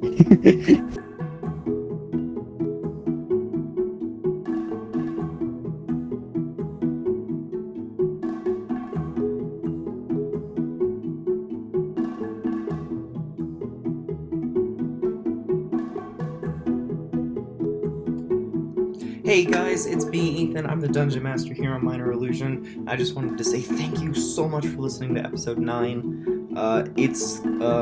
They're almost done with the Sunless Citadel, and I think the next episode will be the final one, and then they get to go back to Waterdeep and Neverwinter, where they get to visit the Rogues Gallery, the store that we set up at the very beginning of the show, and which you can stock the shelves of if you just send an email to MinorIllusionDND@gmail.com. Before I let you get back to the show, I just want to mention our other social media stuff. We have a Twitter @IllusionCast and a Reddit page r/MinorIllusionShow.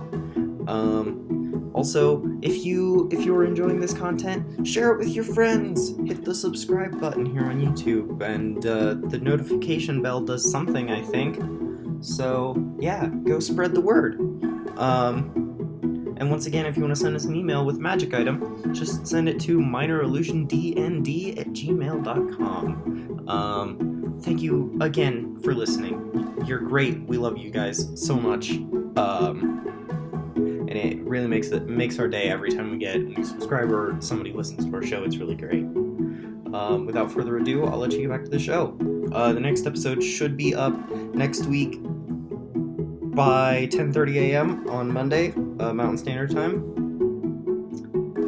Let's hope. This episode's probably not up at that point. See you later. Bye.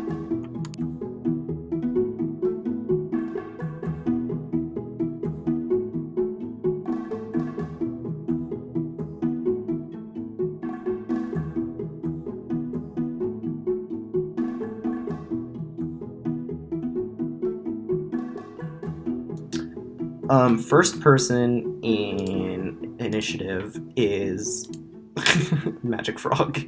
Yes. And you made a dexterity check. What was your dexterity saving throw? What was it? 15. Did you add your dexterity bonus or your saving throw bonus? My dexterity bonus. Okay, well, it needs to be your saving throw bonus instead. Oh. Which is just to the right, so it's 5 instead of 3. So it's actually 17. What do you mean to the right? On your character sheet, the box that says dexterity, directly to the right of it is your saving throws box. I keep forgetting that. Yes, 5. So it would be 17. You are correct. We do this every time. Every time this happens. Single time. I just keep forgetting. Okay, yes. Okay, so I closed the tab with the flaming sphere. Having such a day, guys. Guys. Okay, you are going to take 3 points of fire damage as he hurls his sphere toward you. That's big stinky. Yeah, and now there's the smell of burning blood in the air, which is not something you'd ever think you'd smell. Yeah, also burning cat, but that's less important. That's less important because it's not fucking insane. I'm sorry you had to hear that, Stormageddon. I'm sorry you had to hear that. I'm sorry you had to listen to me say that. I won't set you on fire, I promise. Yes, I love you. Okay. Okay. Then the young woman in the wizard robes raises her hand and points a finger at Urag'Thak, and she casts Ray of Frost at you. She casts Ray of Frost at Magic Frog. Magic Frog? No, at Urag'Thak. What am I saying? Okay. Okay, she makes a ranged spell attack. Oh, would you look at that? It's a 15 plus 5 is 20. That can't not hit you. Yeah, no, that totally hits me. Okay, and she deals... Oh. There we go. 7 points of cold damage. And your speed is reduced by 10 feet until the start of her next turn. Okay.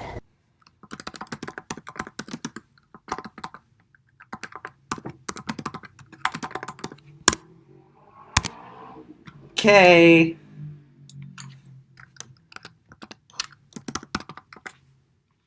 Okay. Cool. Next is Fumblemore, who is still right next to the fucking tree, and is not thrilled about becoming a thrall, and is going to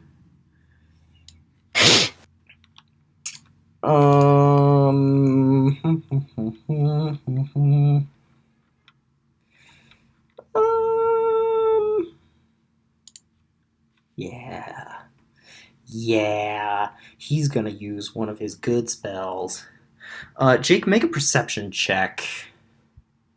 Sure as Fumblemore raises his arm into the air, and a sword forms out of shadowy mist, emanating from his sleeve, the sleeve of his robe. A 12. A 12. Jake, you notice a very, very, very faint, almost imperceptible purple glow coming from underneath his. Coming from within the arm of the sleeve of his robe as he raises his arm, and smoke begins to form a sword in his hand. He takes a step toward. Oh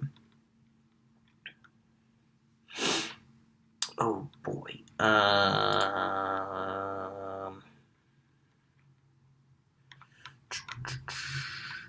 Why did I decide to do this? Why don't I have the stats for this? I feel like I did that at some point. Wait, no, hold on. It's in the description of the spell. Okay. So, and he walks up behind Sharwin, who is the young woman who... Oh, no, actually he doesn't. He does not. He is still standing on the twisted branches of the Golthias tree next to the ensnared vampire. He takes the sword and he is going to drive it into the tree. Into the tree next to him. So that's a... Oh god, what's the... Oh boy. I'm sure the tree has a... No, he hits... Yeah, he plunges the sword into the tree, dealing...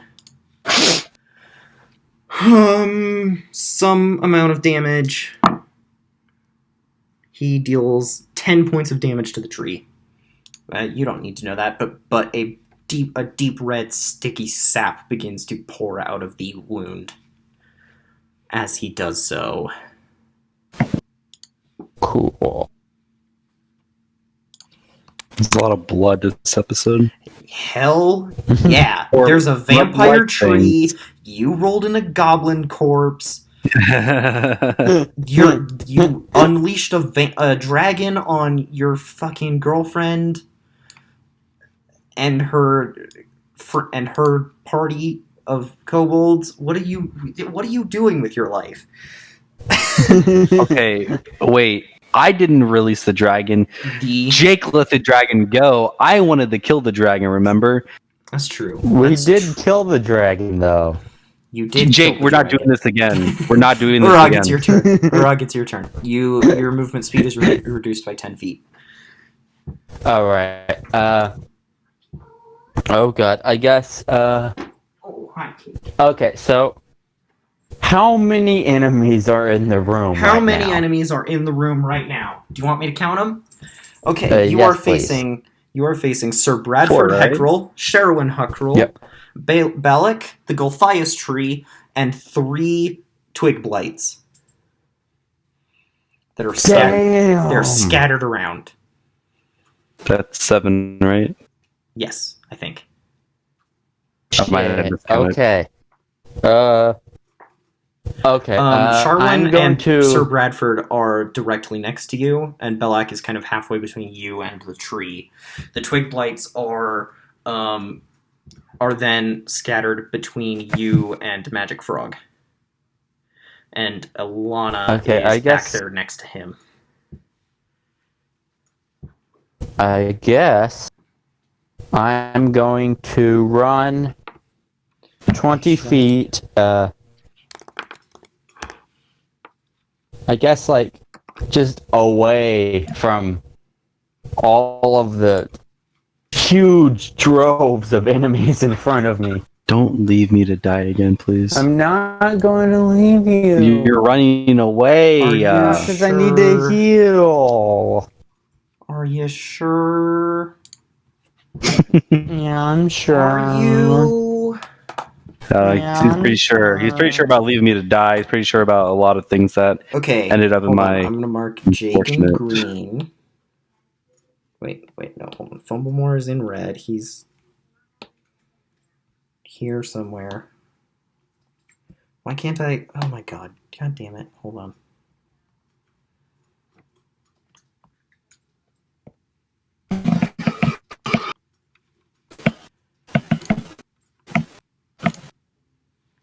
Hold on, I'm working on it.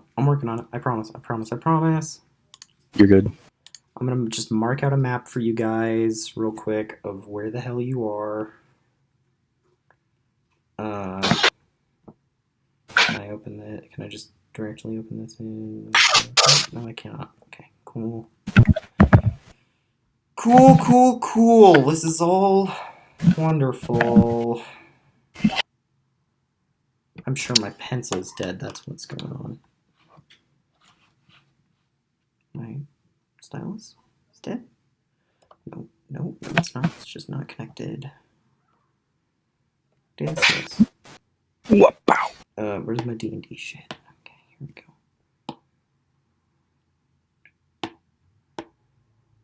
Image layer from the iPad. Here you go. It's gonna get blown up real big and then be just fucking drawn all over. Here we go. So I'm going to mark out where everyone is. Oh, Jonathan, I just saw your little dog. Thanks. Okay, Her dainty dog. so just to That was reiterate, great. Fumblemore is standing on the branches of the tree. Urag'Thak, you are green. You're kind of standing in the middle of this area with Magic Frog over here in blue. Alana will be yellow next to him. I realize I'm not putting any of these in squares that you can't see that yet, but whatever. And then kind of in orange is Bellic. In bright blue are the twins. And in pink are the 3 blights. And this needs to be shared as an image to the Discord. Share in the Forgotten Realms post. Cool. Here's the little map. I'm going to forget to cut that from the episode. It's being sent. Oh god, whose turn is it? Urag, it's your turn. Mine. Yeah. I just You're standing maybe 10 feet away from the twins and Belak. Okay. I don't know. I guess I really don't need to be doing any running then. I mean, I'm already 10 feet away from. I'm just gonna chug my potion of healing. Yeah? Yeah. Cool. Okay, And, you chug the potion of healing. How many hit points do you heal? That's 2d8. 2d8. I think... And you are. Was it 2d8 plus anything or just 2d8? 2d8 plus your Constitution modifier. Awesome. Please be good. Please be good, Godzilla. Alright, I heal.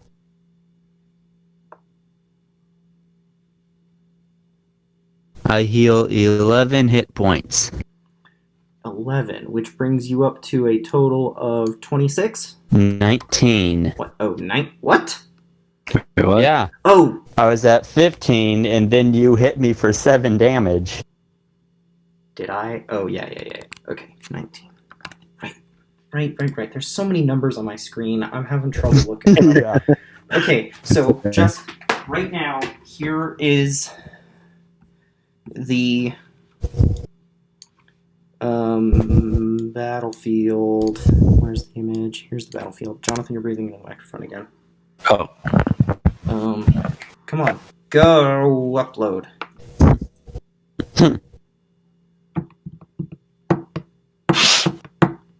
It'll upload eventually. Eventually. Whatever, fuck it. You've got it. You've got it. I trust you guys to understand what the fuck is going on around us. Okay, next is Belak, who is standing right in front of Urag, who has just watched Fumblemore do a thing, and he's going to cast a spell at... He's going to cast a spell at Fumblemore, because what else would he do?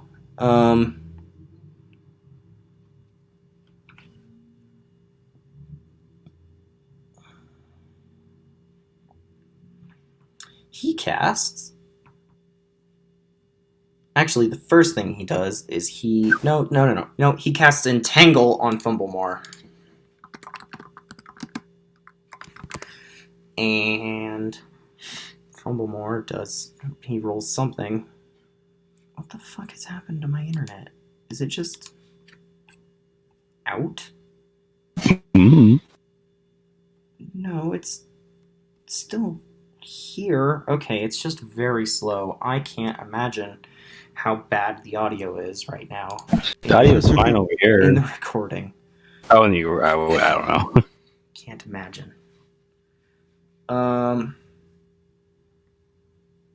Yay.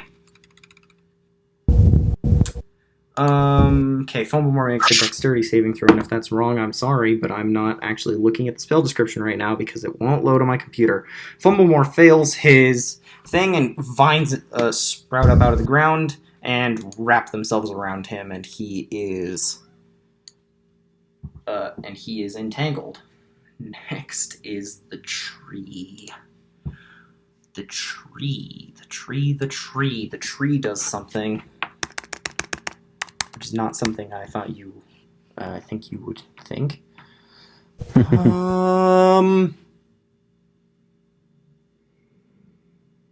tree does nothing. Okay, the tree does nothing. Then it's Sir Bradford Heckrell's turn, and he is going to walk up to Urag'Thak and heft his longsword and attempt to stab you with it. What's your armor class? Never mind, he 13. rolled a 2. Okay.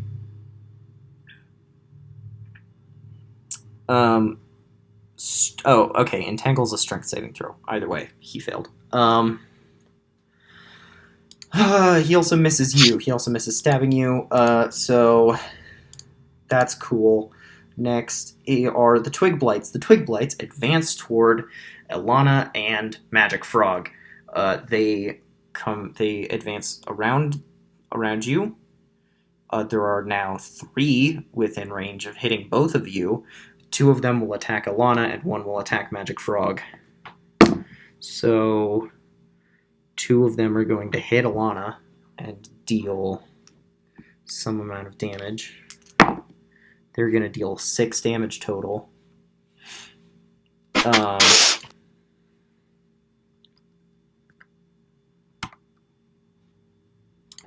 And then one of them is going to attack Magic Frog. Oh my god, he rolled a crit 20. Come on, dude. Oh, man. Okay, how much damage? That's gonna be 6 points of slashing damage as you are hit by the one guy. The one Just 6? blight. Yep, just 6 damage. Oh, okay, that's not bad, I actually. mean, they roll a d4, so. Okay. Yeah. And then a giant frog jumps out of the tree and lands on Urag'Thak. I'm not joking, that is what happens. Oh. Wait, what? That is exactly what happens. A giant frog jumps out of the tree and lands on Urag'Thak. Is it a magical frog? How big of a frog is it? It's the size of you. And it bites you. What? God damn. Dude, we're not gonna win this. Come on. Oh, we're not. We're already at low health from the dragon Hey, fight. that feels like your problem. Feels like something you should have resolved. Or maybe not gotten into a fight.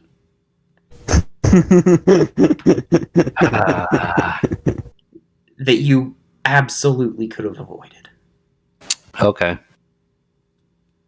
Just saying. Jake, you're going to get bit for,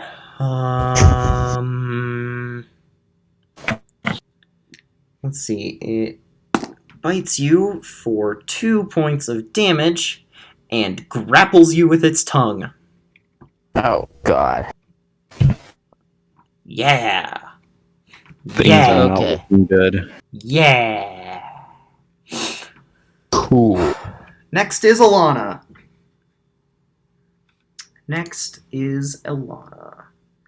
Who got to add some spells, I think, and did not. Who got to add some spells, I think, and did not. That's cool. Or maybe not yet? What's going on here?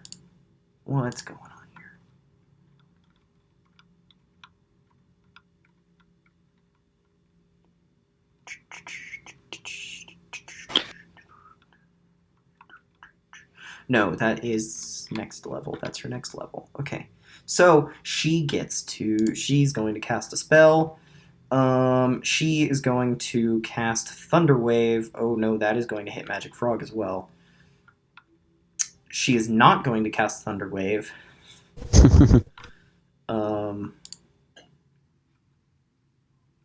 Actually, she says, hey, Froggy, I can't tell because you're covered in blood, but how much damage do you think you could take right now?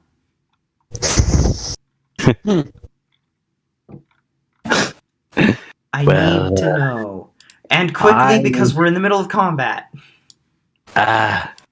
Wait, 11? I have 11 health left.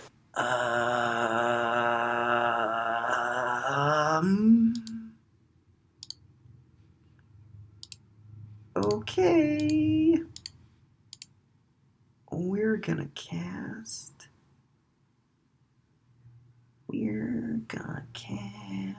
Thunder Wave. Okay. She's gonna cast Thunder Wave. She turns around, placing her back to you, and then thunder explodes out from her. You and all three blights need to make Constitution saving throws. Okay. I got a nat 1. Come on, dude. Jeez. Okay. Come on. Well. Don't worry. Because you're only gonna take.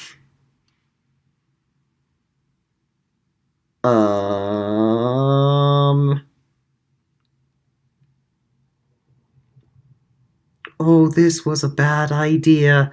You are gonna take 15 points of damage as all of the blights explode, and so does Magic Frog.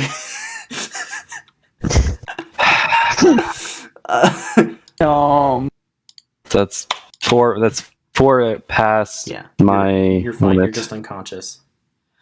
But you do need to make a death save.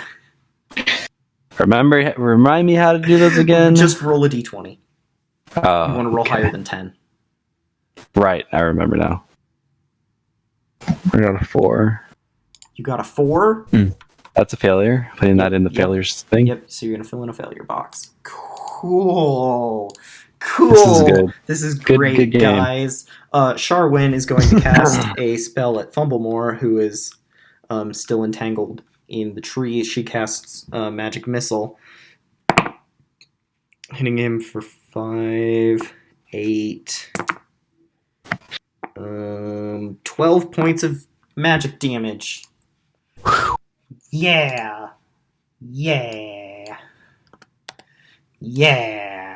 And then it's Fumblemore's turn, and he has to make a strength check. He's not good at strength to escape the vines. However, he just makes it.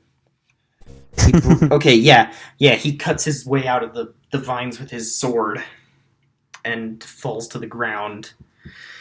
Urag, it's your turn. Urag'Thak, it is your turn. How many hit points do you have? I have, just for clearing things up, when the frog landed on me, did it do damage? I remember it 2. grappled me. 2 damage. Oh, 2, okay. Then that means I have 17 hit points left. Cool. Oh, and you are no longer slowed. Not that it matters, because because you are grappled by a frog, and there's a dog outside. Okay. I am going to enter into a rage. Good. I am now in a rage. And I'm going to... Okay, if he wasn't already big and green, he would have turned big and green. If he wasn't already, he would be now. I'm going to try to reference? get out of the No, frog's that's the grasps. Yeah, no, Jonathan. God. I'm sorry, you're trying to break out of the frog's grasp. Okay, cool. That's going to be a strength saving throw. Strength check. whatever. Strength check because you're grappled. Cool. If Godzilla. we're not playing right, don't tell us. We're having fun, and that's what Alright. matters. Anyone who's listening. That's 17. 17. Yeah, you grab the frog's tongue and pull it off of your shoulder. Awesome. You're no Now, longer stuck. However, it's is still my on top movement of you. halved? Oh, it's yeah, on- no. still on Yeah, top you of pull me. its tongue off of you and push it off of you. Your movement is halved if you want to stand up. Cool. Yeah, I stand up and I run to Belak. Okay. You run And- back. When I get at him, I swing my Morning Star at him and yell, "Die, you insolent!" What does he look like? He's a young. I don't know. He's like a 30-year-old looking bearded man with the brown like druidy robe on. None of these people are old enough. No. Okay. Die, you almost middle-aged man! Almost middle-aged. Not quite. He still has about 2 years ago before No, he's middle-aged. he's got about 20 years to go. Oh, totally almost then. Okay, so I'm gonna roll to hit. Okay. Please hit, please hit, please hit. Something really cool will happen if I hit. Godzilla. No! Not one! No! Okay, yeah, you shout this at him, and it doesn't really make sense. And then you swing your Morning Star, and he just kind of like leans to the side a little bit, and then you hit yourself in the foot with it. So you He hits his shin because of the weight of the. Yeah, no, you drop it on your foot, and you take 1 damage. Okay. Something really cool would happen if I hit him. Yeah? Well, maybe you can hit him next time. Jake, Yeah. sometimes you gotta If realize you're to be still grateful. alive, because he's gonna cast a spell at you. Jake needs to be grateful because some people didn't even get to use their attack. Yeah, true. Yeah, I didn't get a chance. Yeah.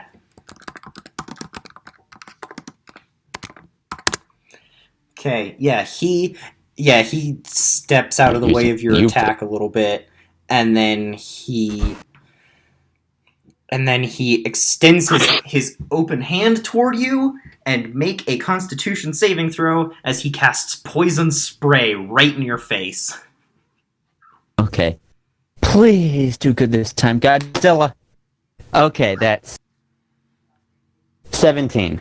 Okay, you are going to... Nope, you take no damage. Yeah! You take no damage from that. Cool. Next is Sir Bradford Huckroll, who takes his sword and tries to stab you again. Me? Oh, God. Yeah. Oh god, he's apparently being turned into like a wood guy has had a terrible effect on his swordplay. He misses you again. But he's getting closer. So yeah. And then it's the giant frog, Oh, God. which is gonna try and bite you again. And So rolls a many 4 things. and misses, and then it's Alana's turn. She casts... Actually, what does she do? She casts one of these things. She bends over and she casts Cure Wounds on Magic Frog after she knocked him unconscious. So, what is her We have to be spellcasting even now. modifier? So Wouldn't she need to stabilize him first? Nope, because it's magic. Cure no, wounds. no, yeah, because if she's restoring hit points, it automatically stabilizes. Ah. Cool. Yeah. So Jonathan, you get 10 hit points back. Thanks. From 0, not from the -4 that Yes. you don't count those. Okay. Yeah. The only time that matters if it hits you hard enough to deal enough to take you down to the negative maximum of your hit points. Okay. Yeah. Alrighty. Yeah, so you get I'm 10 awake. hit points back, and you wake up just in time for your turn. She says, sorry. I think we're probably even now. I look at her with a grumpy look, and I just get ready to fight. Okay, maybe we're not even. I don't listen. I Okay. just get ready to fight. Okay, you stand up. That's half your movement. Um, Do you want to try and run over to them? They're probably... yeah, I want to try to go over to Fumbledore. Okay, he is all the way over at the tree. You're not going to make it even a third of the way there. I will start running that way, Okay. at least. Yeah, you run towards Fumblemore. Okay, what's around me? Okay, around you are the remains of the twig blights. A giant frog in front of you. But between you and the frog, I don't know. You're probably about 10 feet behind Urag, who is between you and the Heckrol kids, Sharwin and Bradford, as well as the frog and Belak. Okay, I Fumbledore will. is then another 10 feet behind them. I will take out my bow and attack the frog. Okay, cool. Make a ranged Froggy attack. versus Frog. I'm the only magic frog allowed here. I am the only magic frog allowed Only me. here. Only me. Plus There can initiative. be only one. I have 12. Is that gonna hit? Let me check the frog's armor class. Yes, that is just barely going to hit. Thank God. Okay. Right. Let me roll for damage. It's my first time using this bow, so okay. 7 damage. Cool. Yeah, the frog takes 7 damage. Cool. You shoot an arrow into its mouth. Or into its shoulder. Yeah, it doesn't look too happy about that. Uh-oh. Next is Sharwin, who is going to continue to pelt Fumblemore with magic spells as she rolls. She casts magic missile again for 2, 6, and 10, 13 points of damage. Oh my god, 13 points of damage at Fumblemore, who is now real bad. Real bad. However, it is his turn again, and he's going to retaliate by casting magic missile back at a higher spell level. So what is that? That's 4 of them. Okay, so that's gonna be 8.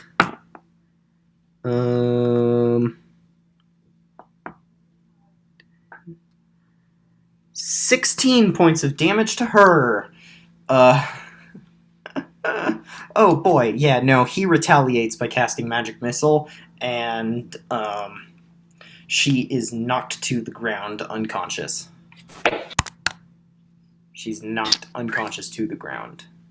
Wonderful. Cross.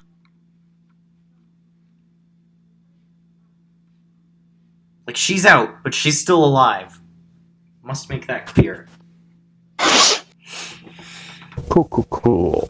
Wait, who is? Sharwin Heckrol. Okay, just make sure. Yes. Okay. Okay, Urag'Thak, it is your turn. There's a frog, and now 2 people after you. Right in front of you. Okay, I am going to try to hit Balak again. Okay, Roll to hit. You're still in a rage. Please. Yes, I'm. Let's see. How long does the rage Minute. last? 10 Minute. Oh rounds. yeah, I'm still definitely in a rage. I am. My veins are all popping out, and I'm really, really angry. Yeah. And I yell, "It's not polite to spray acid in people's face!" Godzilla. No! War! War! I just want to hit him! That's a 2. If it's any consolation, you're getting closer. By 1. You miss. He's just like, you know what else isn't? He says, you know what else isn't? I guess with my bonus it's a 7, but that still probably You doesn't know what matter. else isn't polite? Hitting people in the head with a stick. And he casts Shillelagh on his staff and hits you in the head with it. Oh my god, rolling an 18 and dealing 14 points of damage. Holy shit, no! Yeah. I am screwed. I am completely screwed. Yeah. You've got It's 2 okay, hit Jake. points, right? Yep. 3 hit points? 2. Well, he's still alive. You are still Or still alive. Yeah. conscious. Oh, I hope that frog misses. Well, next is the tree, which does nothing. And then the knight with his sword, who misses you again. Oh my god, yeah, he's not doing great. And then the frog! And then the frog, who actually jumps over you toward Magic Frog and lands on its face instead of biting him because it rolled a nat 1. Nice. Yeah! Screw you, frog! Woo! Oh god. Okay. Yeah, I'm doing great. And next is Alana, who is gonna do something. I'm looking at the wrong page for her stats. She casts a spell. She casts Healing Word on Urag'Thak. Yes! And Jake, you are restored 6 hit points. Alright. Better than nothing. Wait. Now, Wait. 7 hit points. Uh-huh. 7? 7 hit points. Awesome. Yeah. Now up to 9. Yep. And then Yeah. and she does that as she runs toward Froggy and the frog. As she runs toward the 2 frogs. Yeah. Next Battle of is the 2 speaking of frogs. frogs. Next is Froggy. I will pounce on top of the frog that has, Okay. and attempt to stab it through the head. Cool. Rolling to hit. Sounds like someone's doing something with a shovel out here. Over where you're at? Yeah. Okay, someone's murdered someone. Good to know. Okay, right. Where was I? Okay, yeah. So that's 15. Oh no! It's a rake. I can hear it. It's a rake in the middle of the parking lot. Oh wait, no, that's Dude, incorrect. like, I'm sorry. They're scraping up like fallen leaves or something in the parking lot. Plus, wait. 20. Dirty 20. Sorry. Dirty 20 I- to hit the frog, to stab the frog. Yeah, you hit. What's the damage? Damage is going to be Dirty 20. Wait. Hold on. That's not right. 7 damage. 7 damage. Okay, you kill the frog. You stab the frog in the head. Nice. And its eyes roll backward in its head, and then as it's like trying to stand up, and then it just collapses with you on top. And Belak looks super fucking pissed. I am the real frog. I'm gonna fucking kill you. You can try. Sharwin Won't Heckrol, win. nope, is out. Fumblemore takes his sword, his shadowy magic sword, and stabs the tree again. Oh my god. He rolled a 19. That's almost a crit 20. That's almost what I want. He rolls a... Oh boy. He rolls 13 points of damage to the tree as he stabs it again with his magic sword. Woohoo! Yeah. Yeah. And then Sir Bradford Huckroll looks at sees Fumblemore doing this, turns around, takes his sword, and runs toward him, trying to stab him instead, and rolls a fucking 4. Yeah! Oh my god. like this, I mean, this is good for you guys and like whatever. He's been turned to like a wood guy. He's been turned into a wood man and now just is super super stiff and easy to dodge. That's what I'm gonna go with, and it's not just me rolling bad. But I mean, it's narratively pleasing. So yeah. And then it's Alana's turn. And she's out of healing spells.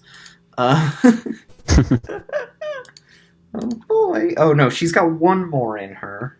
Oh no, she's actually got quite a few more in her. Three more. But instead, she is going to cast Sleep on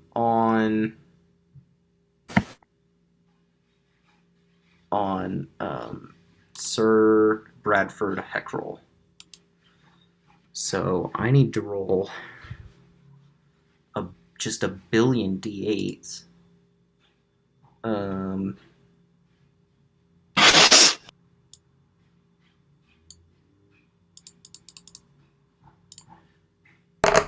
One billion D8. Oh my god, that just works. That has just worked. Yeah, and as he prepares to take another swing at Fumblemore, he raises the sword over his head and then falls backward asleep. He's out. He is out.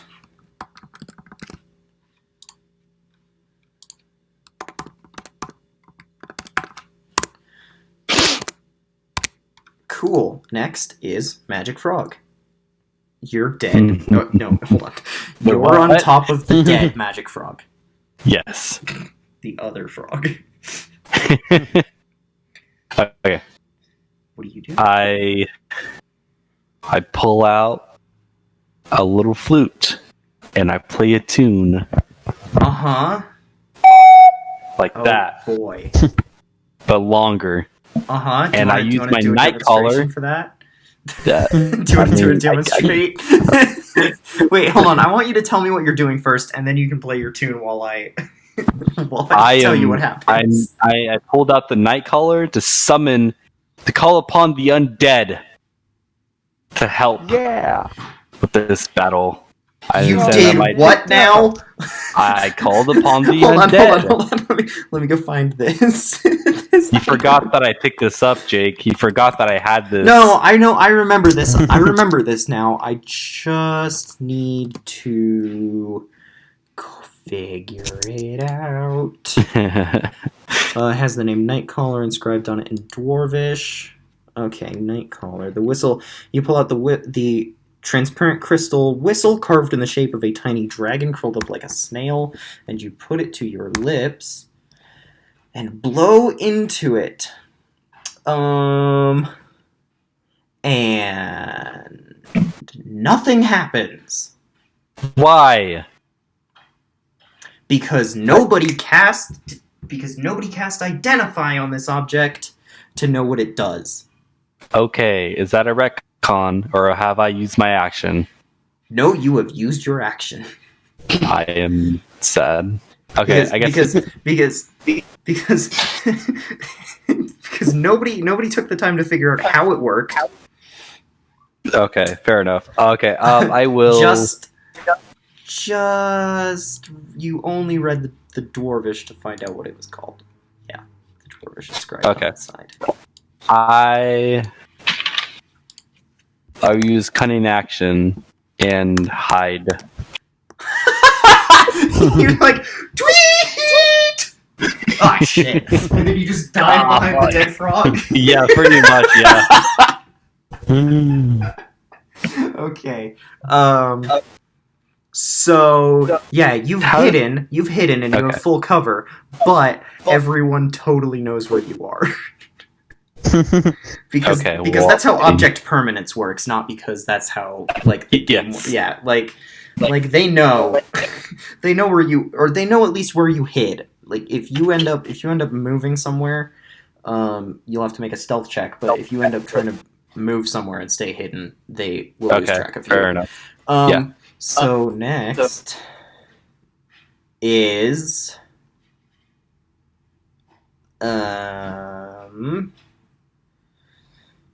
Fumblemore, who is gonna take another stab at the tree. I feel like I've been skipped somewhere in here. No, you're after Fumblemore. Yeah. Okay, yeah. He takes another stab at the tree and hits it, dealing another 12 points of damage. And the tree... Ooh, is there a description of what happens?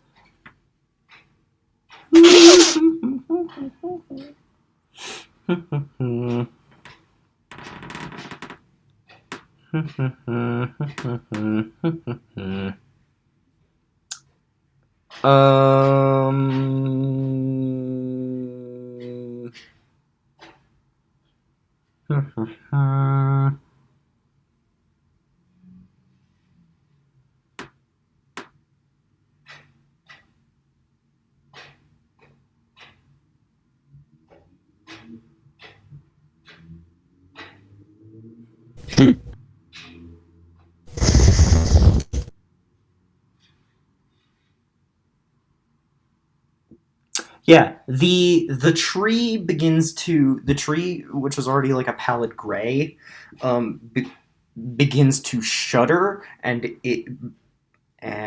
parts of the bark fall off, and it just turns like paper white, and the sap that the blood red sap that has been pouring out of it stops, and just leaves a gooey puddle on the ground. And the twins, who are both currently unconscious, their skin returns to a normal texture and color. And Belak he whips his head around, looks at Fumblemore, and fucking loses it. Urag'Thak, it is your turn. He has his back to you. You will have... Please, hit. Please, Godzilla. I will give you advantage. Please let me hit. I will give you advantage on this because he's just been distracted and has turned his back to you, and if you don't hit this, he's absolutely going to attack you next. Alright. Here we go. Come on. Godzilla! Okay. That plus that...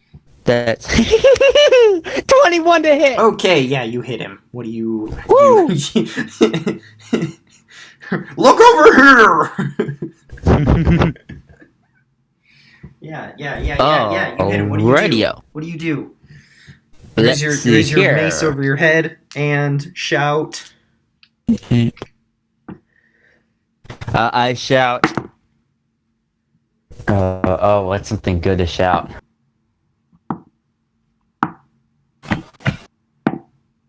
I shout. Make like a tree and leave us alone! Okay, roll I hear damage. this from behind the frog. I'm scared.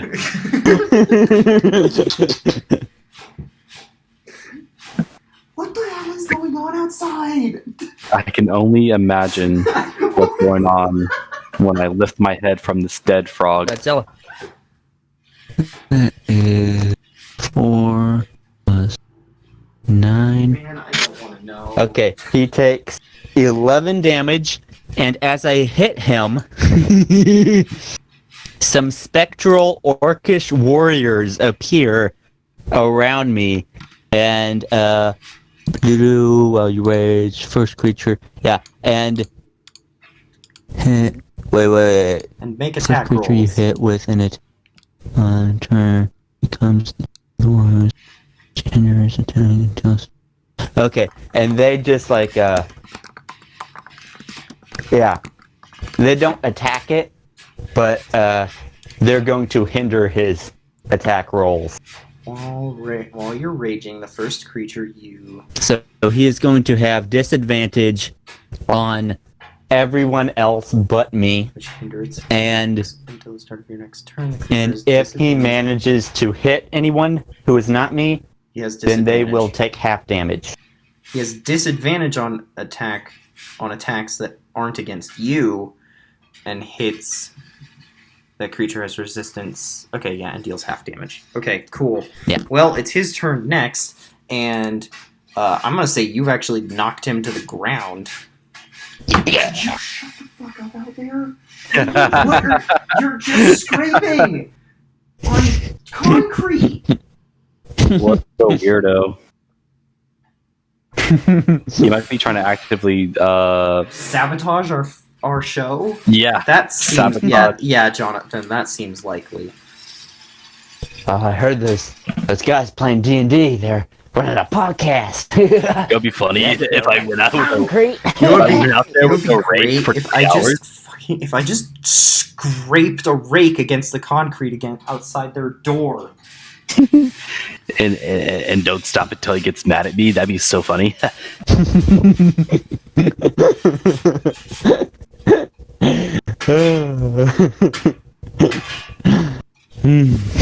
I'm getting another call. Hold on. Uh-oh.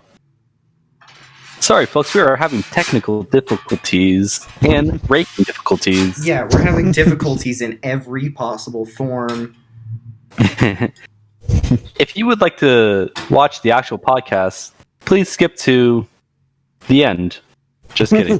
Skip to the beginning. Watch it again. Just every time the raking starts, go back to the beginning of the show.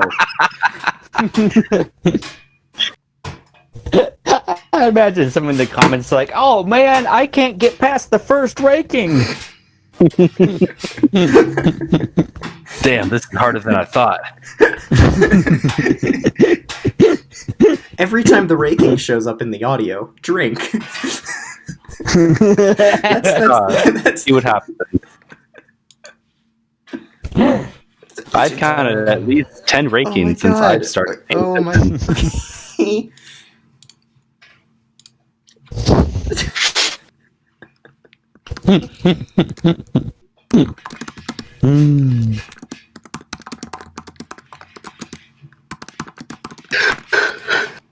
Okay. Okay, done. Raking's not done, but I'm done. I'm done with texting my parents who are trying to get a hold of me. While I'm recording a show that they know I'm recording, and told Dad I was like, oh, good. Now Dad says Mom Calling can be a weekly feature on the podcast. Yay! We'll have questions for Mom. I'll have you And record she the has ad, the break in the middle. He just asked his mom, "Who do you think the real Magic Frog is?" Do you think Magic Frog should have died to the frog? Do you think that Magic Frog should have died to Magic Frog at at 2 hours 22 minutes and 37 seconds in? Yes, I think that we should have all died 22 minutes and 2 hours 22 minutes and 37 seconds in when the raking started. Yeah. It was about the same time, right? Whose turn is it? What am I doing? It's Belak's turn. He stands up and he is gonna try and smack Urag with his shillelagh again. He rolls a 16. Yeah, that hits. Shit. But rolls 1 damage. Nice. Okay, good. Whew. Oh my god. You had me tense up there. Oh my god, yeah. Next is Ilana, who just sprints up to Belak with her rapier and tries to stab him in the face.